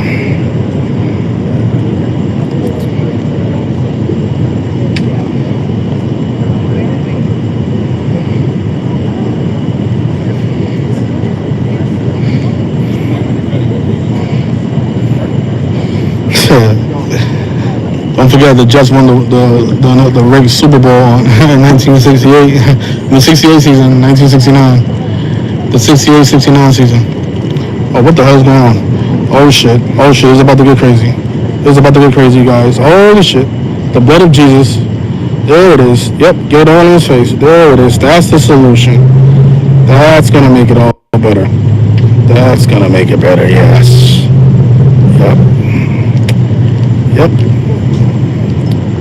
That's gonna make it all the much better. There's your answer, folks. There's your answer. You got fake blood. Wow. It's artwork right here.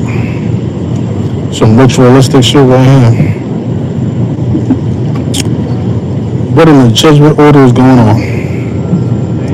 846. Oh, 8. Is it 8? Oh, there it is. There it is. You caught it. The bells are ringing. 846, you guys. Oh, my bad. My bad.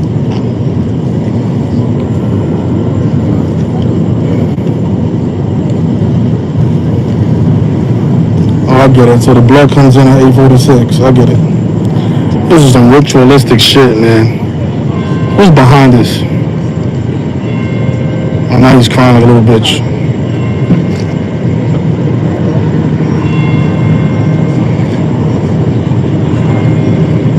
Rest in peace, George Floyd.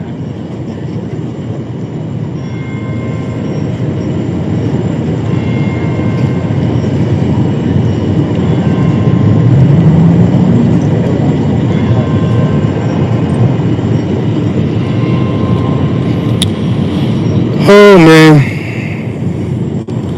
this is some ritualistic shit going on here.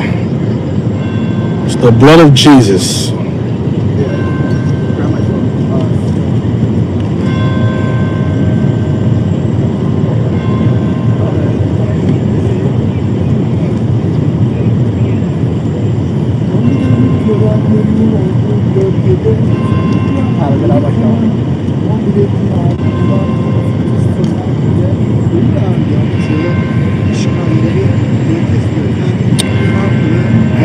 Man, this is some fucking bullshit, man. People don't see how satanic this shit is. They just bathe in blood. Who knows if that's real blood or not?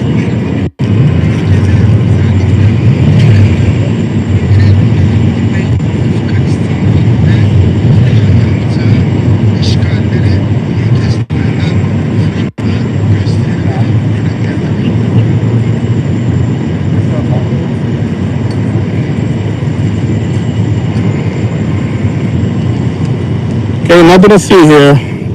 Just some ritual. Some bullshit.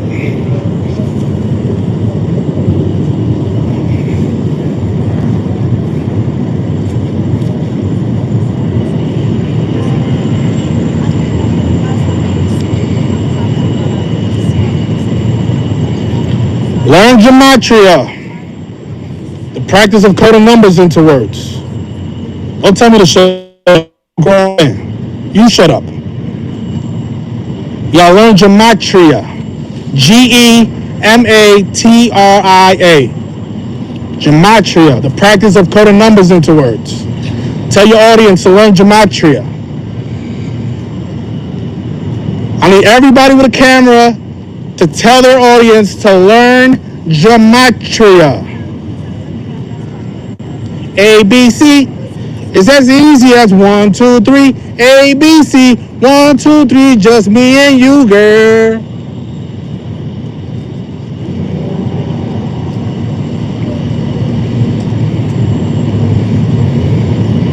These are the people we need to attack, the people with the platforms. Not the sheep. The sheep are going to be back there next year, the year after that. No matter what we show them. You know, we show my monk pouring blood on his body at 8:46. Fucking ritualistic motherfucker. No wonder he's not an numerologist. He's a fucking Satanist.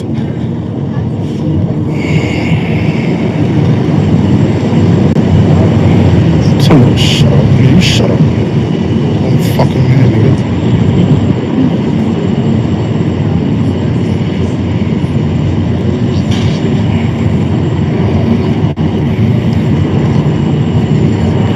Osama bin Laden getting ready to bomb. Gotta get back to New York. Gotta get ready for the bombs. Y'all never heard that song about Prince? Osama bin Laden getting ready to bomb. Go look it up. It's on YouTube. It's free.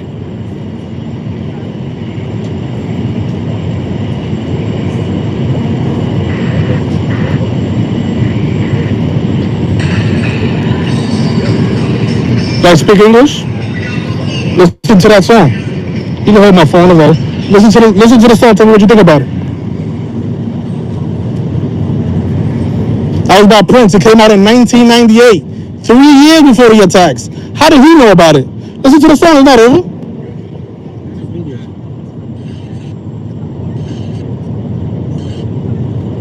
All right, I'll find this song for you.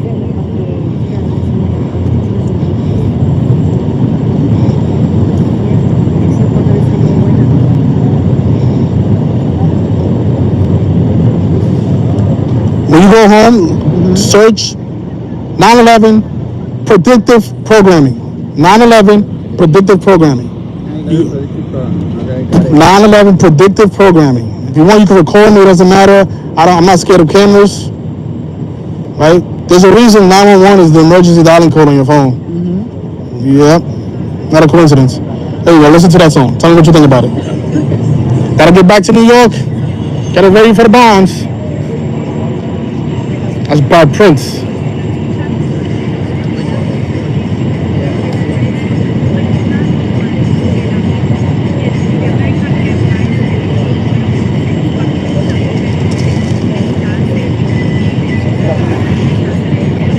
What you think about that?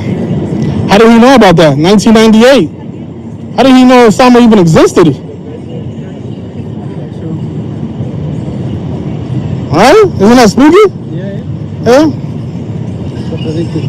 Predictive programming, right? Look at this one. Look at this one. 1949.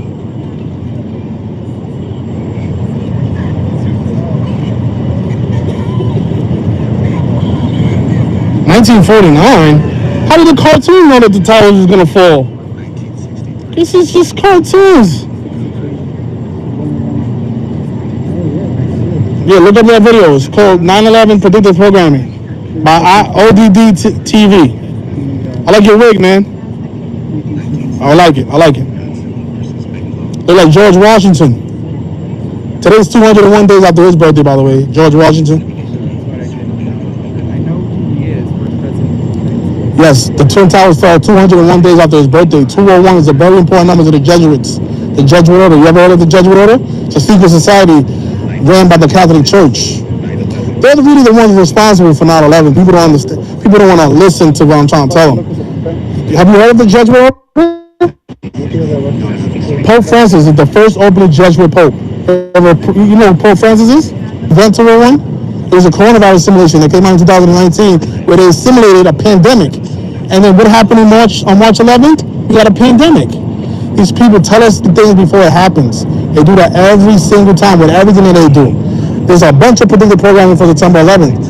You heard of Jay-Z? He was the CEO of Rockefeller Records. He had this biggest album. The album that sold the most records is called The Blueprint. Guess what day it came out? 9/11/2001. He signed to Rockefeller Records. The two buildings that fell that day, they were created by the Rockefeller brothers, David Rockefeller and Nelson Rockefeller. David Rockefeller, he brought the idea to the forefront, and Nelson Rockefeller, he was the governor in 1968, and he signed the legislation to allow the construction to begin. So both Rockefellers, do you know that the Twin Towers had nicknames? Their nicknames were David and Nelson. They named it after the Rockefeller brothers. So think about the Rockefeller buildings coming down the same day that the CEO of Rockefeller drops the biggest album of his career. You think all that's a coincidence? Possibly, yeah, but that's something that we all didn't know in 1980. Well, it's because a lot of people don't research. Once they leave school, they think learning is over. And, not me. I continue to learn after my school days, At 3 o'clock, are you going to be here later in the afternoon? Well, at 3 o'clock, there's a gematria community that we're going to come out here at 3 o'clock and share more information about the numbers that I just shared with you. Like you see 911, the emergency dialing code, it was created in 1968. The same year that the construction began for the Twin Towers. And you know who graduated from Yale University that year? George Bush. And the towers fell 68 days after his birthday. The word terror equals 68. Speaking of Jay-Z, his name is Sean Carter. His name equals 68. And again, he was the CEO of Rockefeller Records. His album came out 21 years ago. Look it up, The Blueprint. What's the definition of blueprint? It's a design plan. That's what 9/11 was. You can write it on your phone. Gematria, spelled Gematria. Look it up. I'm telling you, it's gonna be life changing. You're gonna thank me. Okay, it's spelled Gematria. Excuse me. I'm on YouTube, Simple Truth TV. You can look up Gematria Effect News. We are content creators that teach how this stuff works. So type in Gematria Effect News. Space Effect News. Subscribe to his channel. Yeah, subscribe. Yeah, that's his blog actually.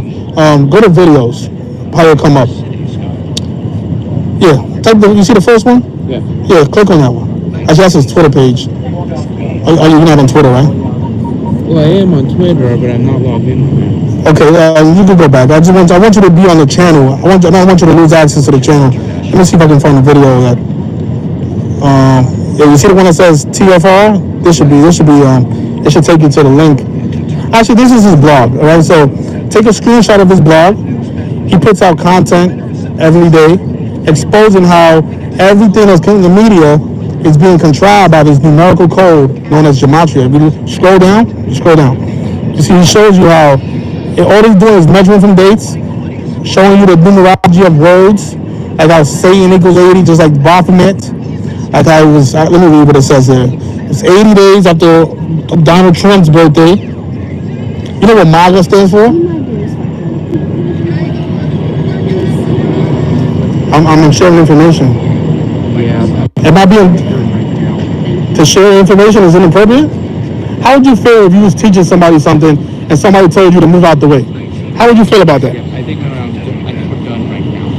I think we're finished. About what? Yeah, we just want some quiet time. We just want to be able to respect the team and stuff. What is actually happening? Well, I'm trying to expose what happened. I understand, but we just don't want to hear anymore. You don't want to hear anymore? Well, let's allow the criminals to keep doing their criminal activity. But I think we're finished. All right. I respect your choices, you know.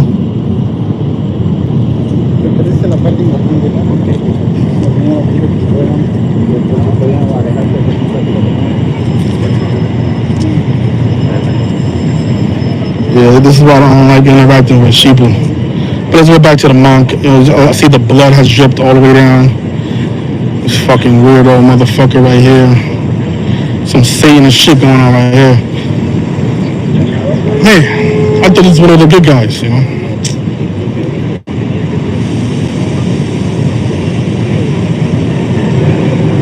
I'm not sure if this is one of the good guys, man. This looks too ritualistic.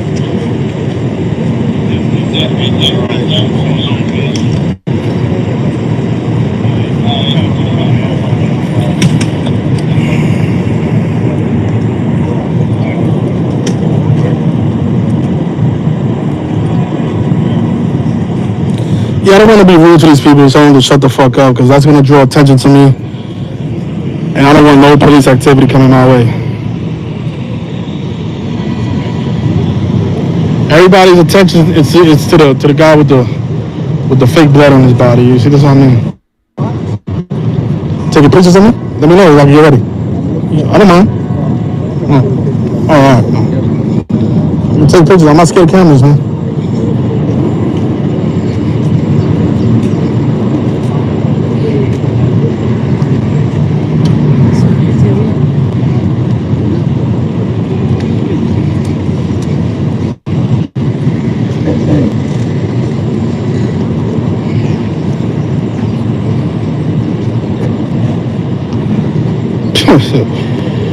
Oh Lord.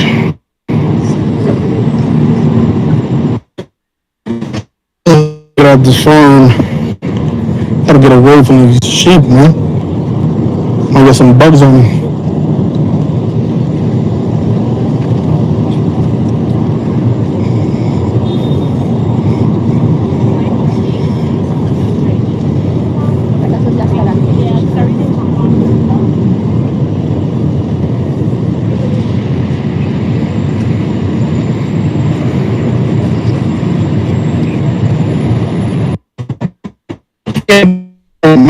To take the masks off. Oh, we got one with a mask. Two masks.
Ritual or are the same Masonic tyrants who probably sent them here.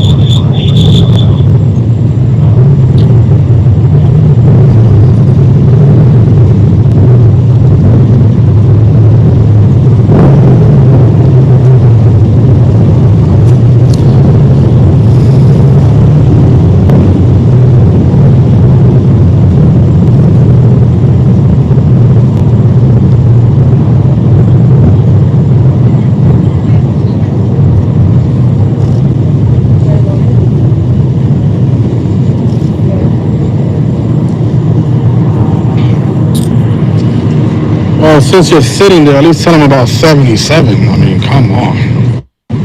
1 second. Now, you can tell us again.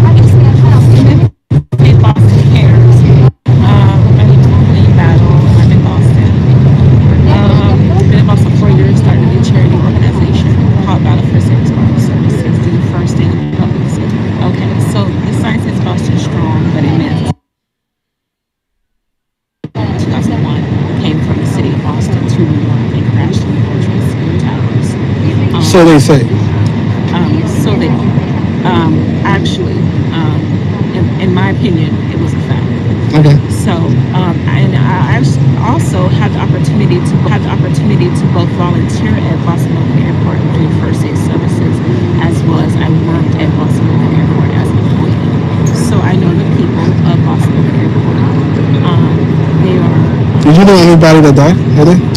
Not directly. No? Not directly, Okay. but I did know people that worked during 9/11 at that moment in time, and how it impacted them. We still impacts them today, 21 years later. But were any of them in the plane? Huh? Were any of them inside? Right? I'm about to create a channel, they deleted it, and they mess with it, they mess with the views, and you're going to be lost. Well, you also have to relate it to the Greek and the Latin as well. Well, it Can can. you relate it to the Greek and the Latin? Well, gematria it comes from the Greeks. Numerology. Yes. Okay. Okay, so you're following me. Just let me know. I'll repeat anything you have to say. Okay. So in gematria, the word terror equals 68. That was George Bush's one of his favorite words. In numerology. CIA also equals 68 in numerology. The name Sean Carter equals 68. Let me tell you why that matters. Jay-Z, he was the CEO of Rockefeller Records. He dropped one of his most successful albums the same day that the towers came down, on 2001. The Blueprint. Think about the meaning of a design plan. This is the thing about Jay-Z, right? He's a good guy. He's a good guy. Well, just hold on before you criticize him. Yeah. Jay-Z, CEO of Rockefeller Records, right? The two buildings that came down that day, they were created by the Rockefeller brothers. So what are the odds of that? The CEO of Rockefeller Records puts out the biggest album in his career the same day that the Rockefeller buildings come down.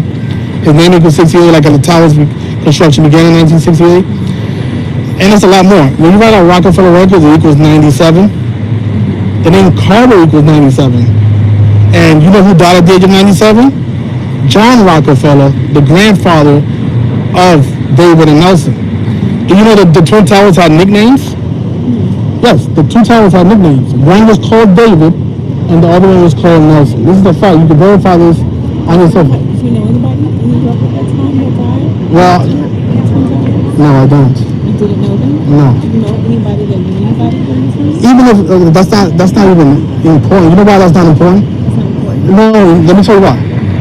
I'm trying to show you who's behind the ritual. It doesn't matter. I'm not saying that people didn't die. I can't prove that to you. Probably people did die that day. Okay. But I'm trying to show you is that That's what the celebration is here for today.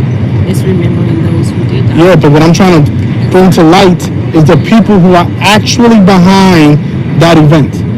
It wasn't who they told us was. They told us it was the guy in the cave. Well, we're still learning from that.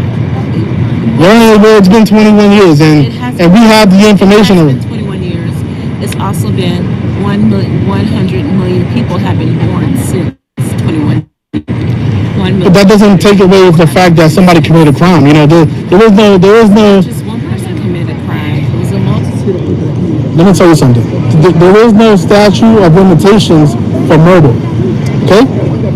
If you commit murder, you need to prosecute it 21 years after you committed that crime. And that's what we're here for. We're here to show people that the murderers who are behind 9/11 are not Al-Qaeda related. So, what we're here for today, besides numerology, I know numbers are fact. 911 means emergency assistance. The true emergency caller right now is emergency. The real emergency is still provided assistance. The site is here. But it is important to know who's behind it. It is very important to know who is behind it. We are still looking and researching that up today. Well, we have all the research available. It's just that people don't want to look into it. I'm trying to tell you all the It research. is still open. The case files are still open. And who's doing the investigation? The same people behind it? Files have not been shut. But who's doing? I'm asking you, who's doing the investigations? The city of New York. The city of New York, the people behind the crime? The United States government. That's what I'm saying. The United States government are the criminals. Files are still open. But we have to focus on the fact Let me ask you something. veterans Does that make sense, though? still suffering from PTSD. Can I just ask you a question? Still trying to get benefits from the veteran that you currently I get everything you're saying. I understand about the victims. You're worried about the victims. I'm worried about the criminals. We are fighting two different wars. You're worried about the people that are dead. I'm worried. Okay. Do you think that it's okay to allow a criminal organization to continue to commit crime because you're more concerned about the victims? Not necessarily, no. So why would you be more concerned about the victims and not the criminals? You think the police is more concerned with the person that commits the crime or the victim? The victim is probably going to go to the hospital. It should be both because it's balance of power. But that's not how the police works. But that's what the balance of power is about. The police have a job and a duty of a duty of ethics to uphold. Everybody has ethics to uphold and a duty of law. Okay, the law before the justice, the law before the court, and that's what the Supreme Court is balancing, is fighting for right now. There's many court cases going for the United States Supreme Court right now, as you know of. But of course, right now, today, on the 21st anniversary of 9/11, we have to focus on the really important fight that the matter is. You cannot convince me that the people who are dead is more important than the people who are still alive. You cannot convince me with that. Because the people who are still alive, they are continuing to commit murder. 9/11 is not their only act of crime. Exactly. The Taliban does still have to be accounted for. We have taken down a couple of the strongholds. But again, the Taliban is still not over. It's not the Taliban. That's what I'm trying to teach you, that the Taliban are not the ones behind the attacks of September 11. It doesn't matter. It does matter. They have recognized that they are the true authors of the 9/11. No, it's not. But that's what I'm trying. So all the 68s that I showed you is all coincidental, according to you. They have actually videotaped and recorded it to the public. Okay, so let me just answer my question, please. Do you think all the stuff that I showed you is coincidental? In Pennsylvania and Washington, D.C. Is 911 not the emergency dialing code? Yes, it is. Is it the emergency dialing code here or in Al-Qaeda? It's everywhere, all around the world. All over the world, yes? But it is here, though? Yes. Okay. They created, who created the 911 emergency? Who determined the 1950s, 1960s. 1968. Yeah, did you say? I'm trying to say, is that all a coincidence? You think Al-Qaeda was behind that? Or somebody in this country was behind that? I'm not sure, but right now actually is actually the... It wasn't Osama who graduated in 60. It was George Bush who graduated, Clinton bringing them back. You have to put away the criminals. So what is the point of mourning people who are dead? The mourning people are dead. They're dead. They're not coming back. Repeat what you just said. What is the point of mourning people who are not coming out of there and never coming back? We need to mourn the people who are still alive and are asleep to the abuse that's going on. Those are the people I feel bad for. I don't feel bad for people who don't feel any pain. The people under the ground, they don't feel any pain. Me and you, we still feel pain. Yes, pain is real. Pain is real. And we're the only ones feeling the pain. So why are you not more concerned with the... And the second is, you mourn those are dead, so we spend your lives. You love your mother, you love your father. You love your sister, you love your brother. You love everybody. Your children as well. I don't have this... Be honest, do you have the same love for your family or for somebody that's dead? I don't really respect that recall that you just said, that mourning is not part of life. I never said that. I said there is no point of mourning and worrying about somebody who is not coming back when you still have a bigger issue in your hands, like the people who are still alive, who are still in danger of the same criminals who... Okay, for some reason my live stream kept messing up that day, so a lot of you probably didn't even hear what she said or hear. So this was her argument. She's saying that we need to focus on the people who are dead. We need to mourn the people who died, and that's what that event is. It's a celebration for the people who died, right? So my argument was, why are we focusing on the people who are dead, people who are not coming back? There is no point of mourning people who are just not coming back. We need to mourn the people who are still alive and are still in danger of the cabal who were behind the attacks of September 11th. She didn't want to understand that. She didn't even allow me to speak. She kept interrupting me. And it's not her fault. She's been programmed. I get it. But this is the problem with the reason these people don't learn is because they don't listen. Listen to what I'm saying. She's like, oh, 911 is the emergency dialing code all over the world. Yes, but it was made the national emergency dialing code in 1968 here in the U.S. Okay? Do we need to focus on the dead every single year? Okay, so guess what? Next year, let's mourn the dead people again. And a year in 2024, let's mourn the dead people again. Meanwhile, the criminals are still at large, and they're still committing crimes every single day on the hour. Meanwhile, she's still waiting for September 11, 2023 to go to the World Trade Center with her stupid sign and mourn the people who died 22 years ago. That's not going to help us.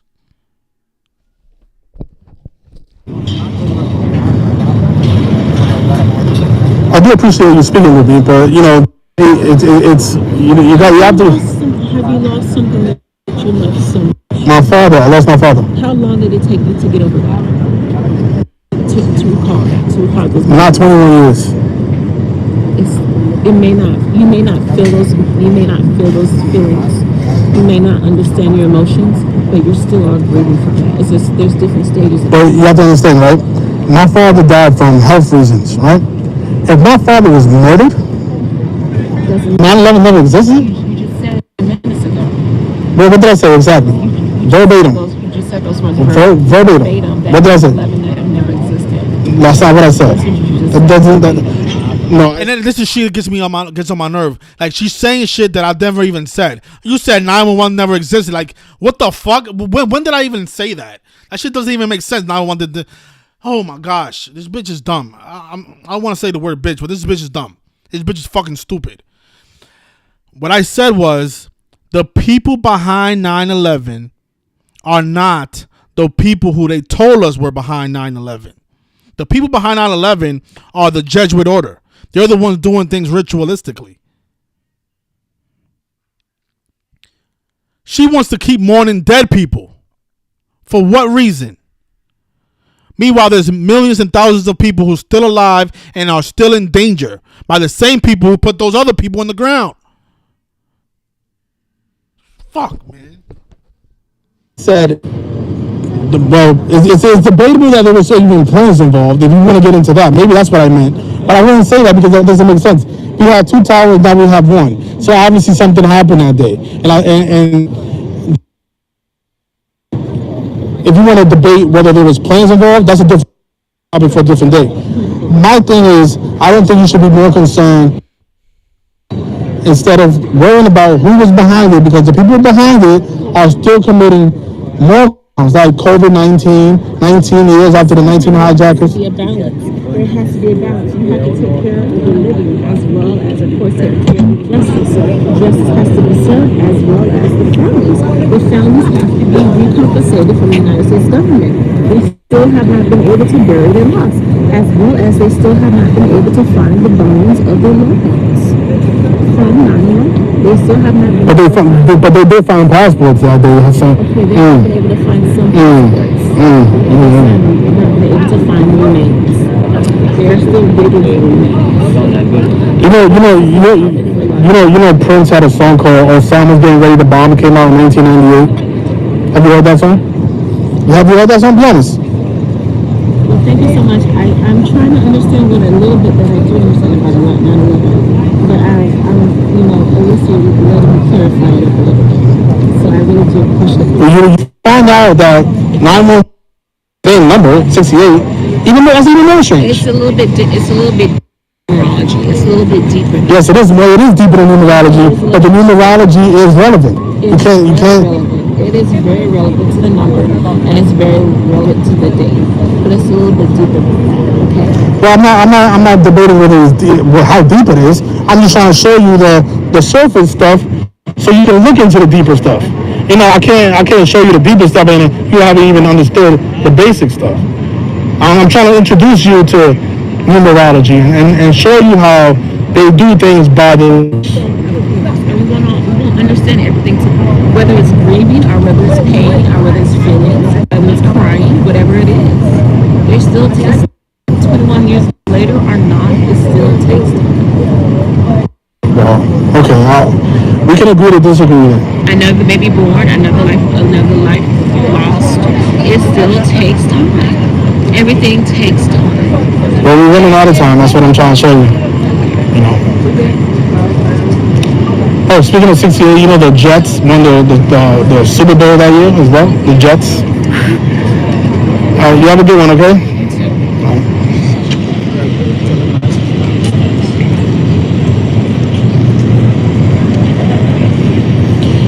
Yeah, they keep messing with my live stream. I did see that. It keeps buffering. You guys know this is what they do. So right now it's 9:30. I'm gonna make my way down to 45th and Broadway and meet up with the rest of the people.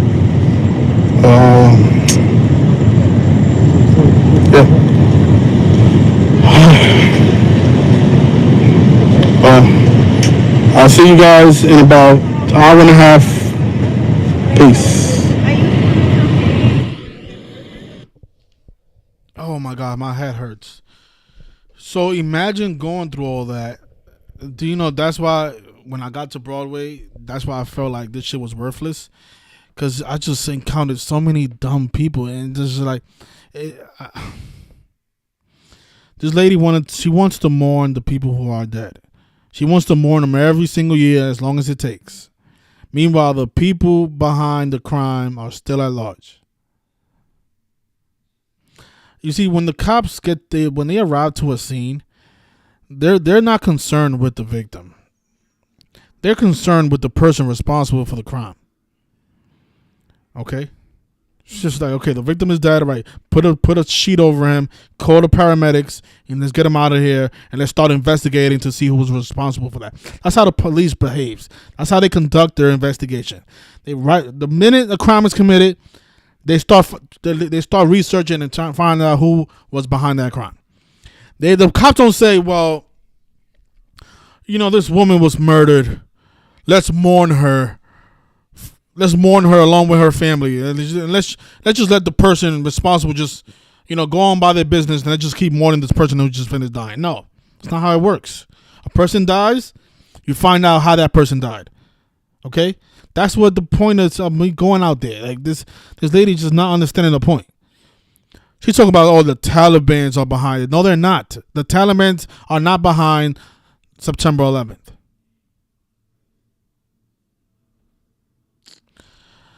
I don't know what to say about that monk that was there. Like I said, you know, Dr. Savage, he did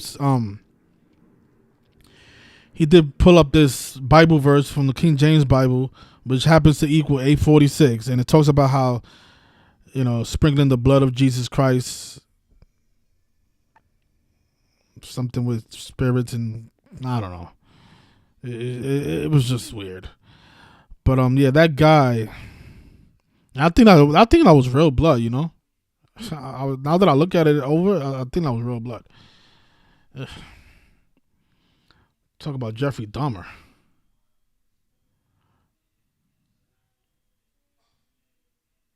Yeah, she wants the police to mourn the victim and mourn and mourn and mourn and not worried about the criminal. Oh, you saying that monk was on Broadway as well? I've never seen that monk before. Well, he probably does go all over the city. What a weirdo. Yeah, next year, you know, this was my first experience at doing this. Now I know what to do and what not to do and what to say and what not to say. You guys got to understand. A lot of you are saying, like, why didn't you talk about this? Why? Like, none of that stuff was rehearsed. Like, all this stuff is just off the top of my head. I didn't rehearse none of it. This was just on the fly, so I didn't have anything in front of me to go back, and everything I was talking about was just things that I remember off the top of my head. But now that I have, you know, I see how it works. I know what to say, what not to say, and I'm gonna prepare myself even better for next year's event. Because there's a lot of things, and I kept talking about Jay-Z and because that was the latest research that I did on 9/11. I should have just, you know, stuck with the traditional information, you know, the 77s and the 68s. I should have stuck with that, and I think more people would have understood it. I think I should have also had a better microphone instead of yelling. When you start yelling, it doesn't look too professional. So next year, I'm going to be a little bit more prepared. It's just so frustrating because I'm like, you know how many different people I came across that day? You guys saw it. It was I mean, from the beginning to the end, it was like I spoke to like at least 10 different people, and I got the same vibe from all of them. None of them said, you know what you're saying is interesting. Let me look into it. It was just like I was wasting my time. That's how it felt. And I'm saying things that are so basic, like 911 was made the national emergency dialing code the same year that the construction for the Twin Towers began, in the year 68. So what a coincidence that we get a national emergency on 911 when 911 is the national emergency dialing code. That is very simple and that's very easy to understand. And even that, people were like, we got to mourn the Talibans. Are you not listening to what I'm saying? Do you think Jay-Z was controlled by the Talibans? You think the Talibans told Jay-Z to release his album on 9/11/2001? Like, what are the odds that his name Sean Carter equals 68? You see? So that's why when I got to Broadway and Zach was recording, he was doing a live stream and he was trying to encourage people to come out. That's why when I got there, I said, I think this shit is a waste of time. Because of my experience of what I just went through. I mean, just think about all the stuff that I just showed you guys. So imagine bringing all that energy to a group of people who didn't experience that. Because I heard Zach. Zach said that I got on his nerve because I was, saying that it was a waste of time. Well, okay, if I got on your nerve, I got on your nerve. But you have to understand why I was saying the things that I was saying. It's because I just finished interacting with a farm of sheep. Right? I got called strange by some bozo at the beginning. The police were harassing me. A monk is trying to make it seem like he was part of my team when he was really there for some other spiritual reasons. And all the other people I encountered, right? And there was a lot of parts that skipped. You guys remember the guy with the wig that looked like George Washington? That lady that was next to him, that was actually his mother. And that part got cut off from the live stream. His mother said, this is so rude. You're so disrespectful. She went off on me. But that for some reason, that got cut off. And that's why the guy with the wig said, I don't want to talk about this anymore. Because his mother, she just finished cursing me out. But for some reason, the live stream skipped that part. Yeah, so I went through all that. And I didn't even get no sleep on top of that.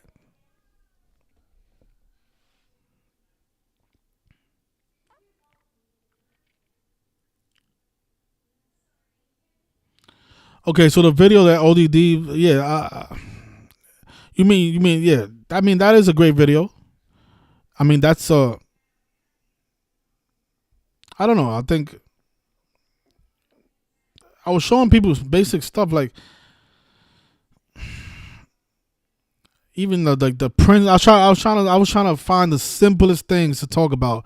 Like I talked about the Prince song. Osama's getting ready to bomb. I was just trying to keep it so simple, man. Let me look for that ODD TV video that he did, predictive programming on 9/11. So what's going on my Instagram now? Oh my goodness.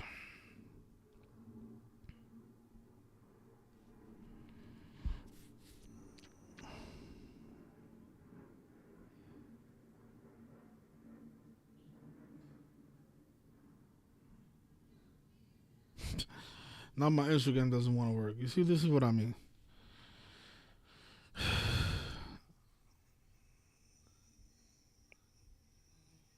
Yeah, my Instagram is not working now. All right, let me just look up the ODD video.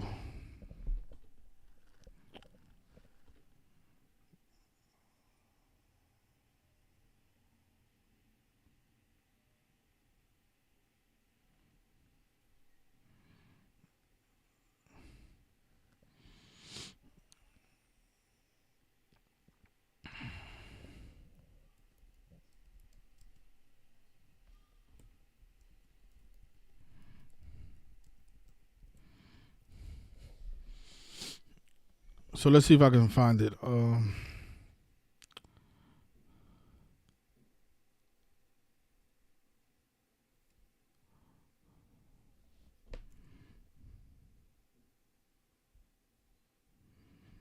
Yeah, so this guy right here, he has a nice video. I don't like his stuff because he talks about a lot of that flat earth bullshit that people love, you know.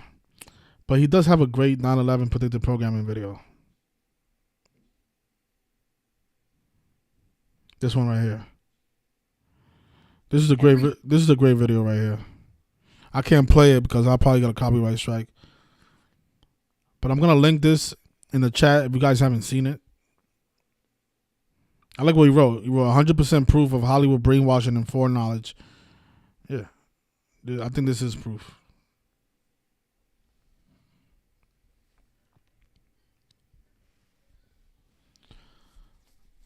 Oh, shout out to the super chatter. Let me see who sent me that. I think I thanked you already, but let me just.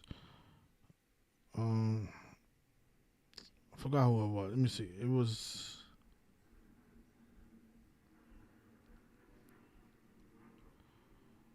So shout out to Lorene824. Thank you for the super chat. I appreciate you. She said, "Excellent job, Arthur. Respect." Thank you so much. Appreciate that. Yeah. So this is a great 9/11 video. If you guys haven't seen it, I'm gonna pin it in the chat so you guys can find it easier. Yeah, but you can just do a Google search: 9/11 predictive programming.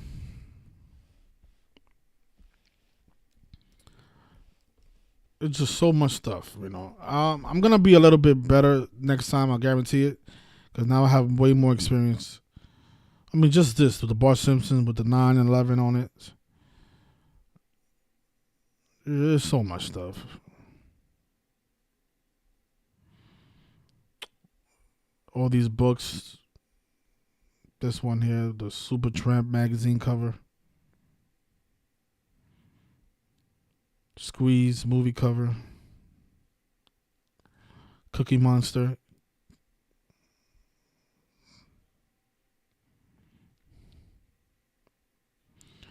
Curious George and the Ebola virus.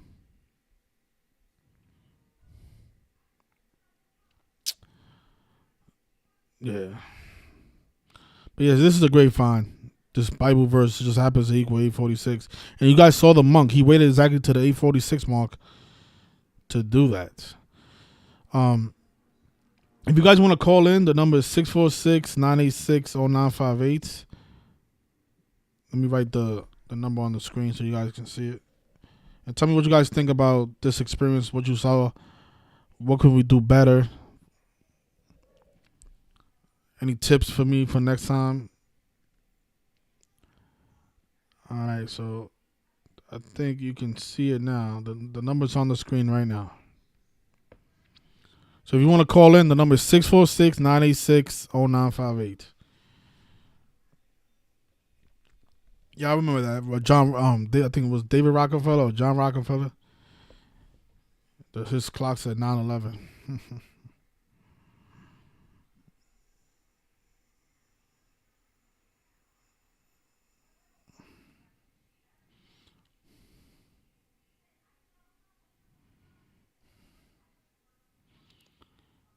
Okay, so the phone line is open if you guys want to call in.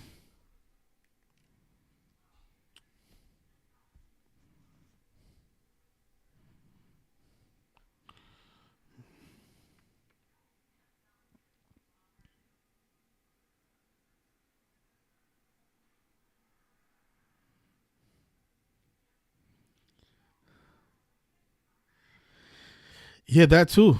That Room 222 show. How it was synced up with 9/11 and the C word. Yep. Thanks a lot, Atachi, for the compliment. I'm happy that you're back.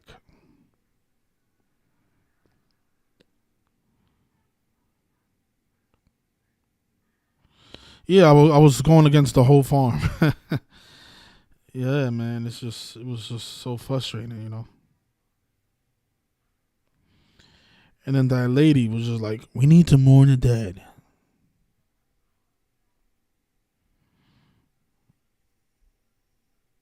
Yeah, but I wish you guys would have heard what that lady was saying to me. She said, "Oh my gosh. First of all, your son is wearing a wig.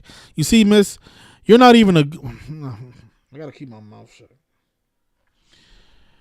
Like, how you allow your son to walk outside with a wig, but then you're telling me what I should do with my life? You don't even control the decisions your son make. Your son is outside with a George Washington wig on. He's confused. He's confused about his sexuality. Meanwhile, you're telling me that I shouldn't be doing the things that I'm doing. Man.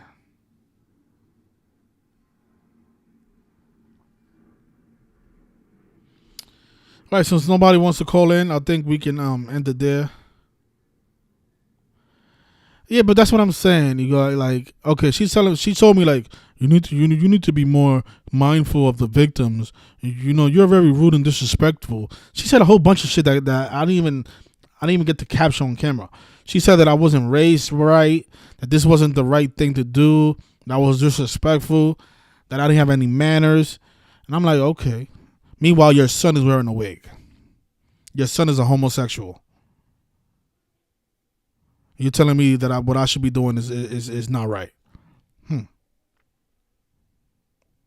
about your son finds God and changes his ways? How about that?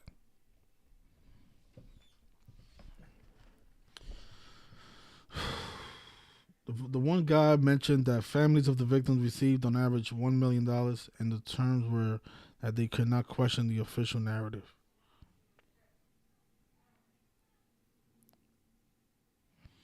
Yeah, she let her son wear a costume. I mean, he looked like George Jefferson with a perm.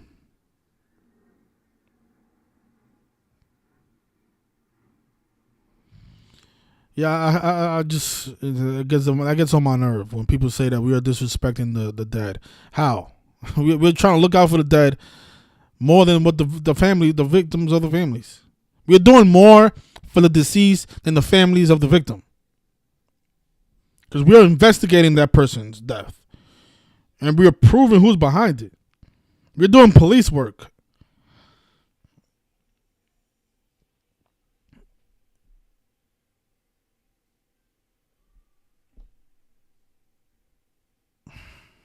Yeah, the devil is real. And her son is definitely possessed by the devil. But hopefully you guys enjoy that. I didn't really enjoy it because that shit was frustrating to me. I mean, it's just simple stuff, yo. Y'all can't. Oh, and you guys remember the beginning? In the beginning, the lady said, "I work at the museum. I work at the museum. If you want to learn more about 9/11, you should go to the museum." So I said, "Miss, okay, you work at the museum. What year did the construction for the Twin Towers begin? What year was that? Do you know?" "I don't know. I'm just a financer." So you don't even know details about 9/11. You're telling me to get details about 9/11? You work at their museum and you don't know that the Twin Towers construction began in 1968? I've never been to that stupid museum, and I know that.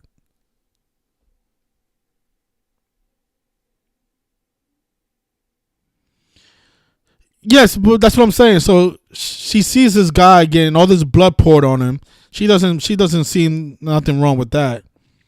But you know, she's saying, well, you know, we need to mourn the dead though.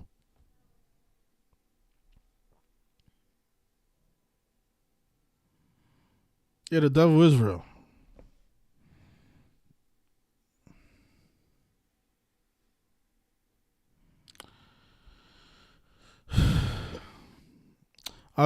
So I'll end it there. Enjoy the rest of your Monday.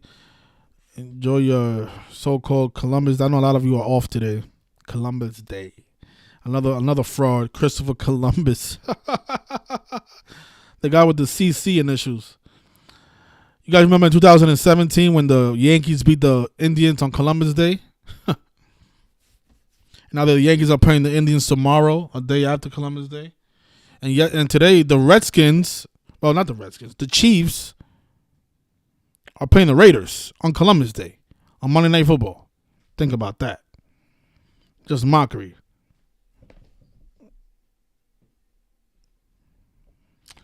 Yeah, but thanks everybody for joining us. Please hit the like button, share the video if you like.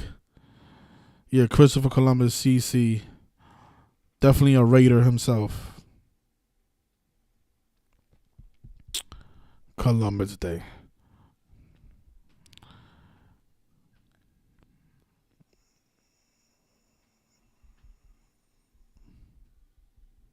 That is interesting. 32-19 on Mondays, 3-2-2. I did see that Patrick Mahomes is 6-1 on Mondays, and his name equals 62 like Columbus Day. That would be a shocker if the Raiders win tonight. I don't think the Raiders are gonna win though. I mean, numbers aside, I just think the Raiders are not good of a team, not good enough as a team to beat the Kansas City Chiefs.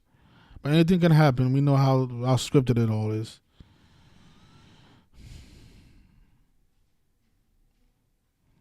Yep, raid the land from the Indians. Yep. Yeah, but look, let me see if my Instagram is working now. This was last year on Christopher Columbus Day. This was last year on Christopher... No, actually in 2017, excuse me. Game 5 of the ALDS.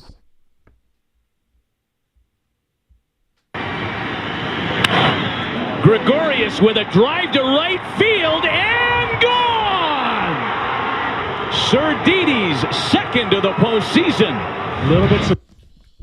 The Yankees beat the Indians. What a coincidence. If you don't know what the meaning of Yankee is, look it up.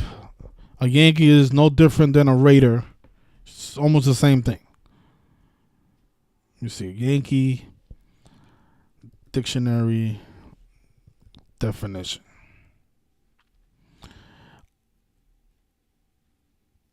It's supposed to be like a soldier. I'll see that they have multiple meanings of it.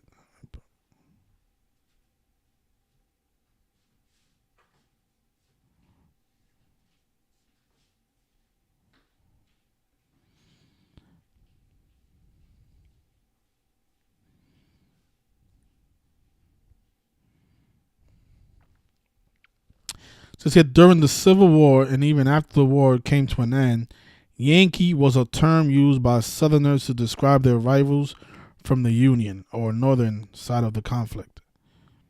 After the war, Yankee was once again mostly used to describe New Englanders. Yankees have been important players in politics. Okay, yeah. A Yankee is pretty much like a soldier.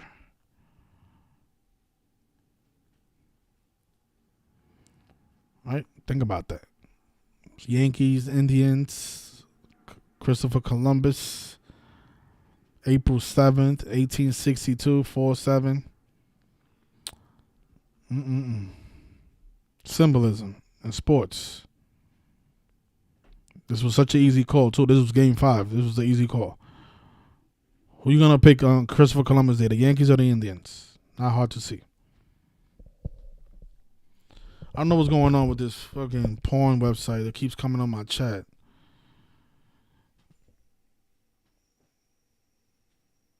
Yeah, but thanks out everybody. Enjoy the rest of your Monday, and I'll see you next time. Peace.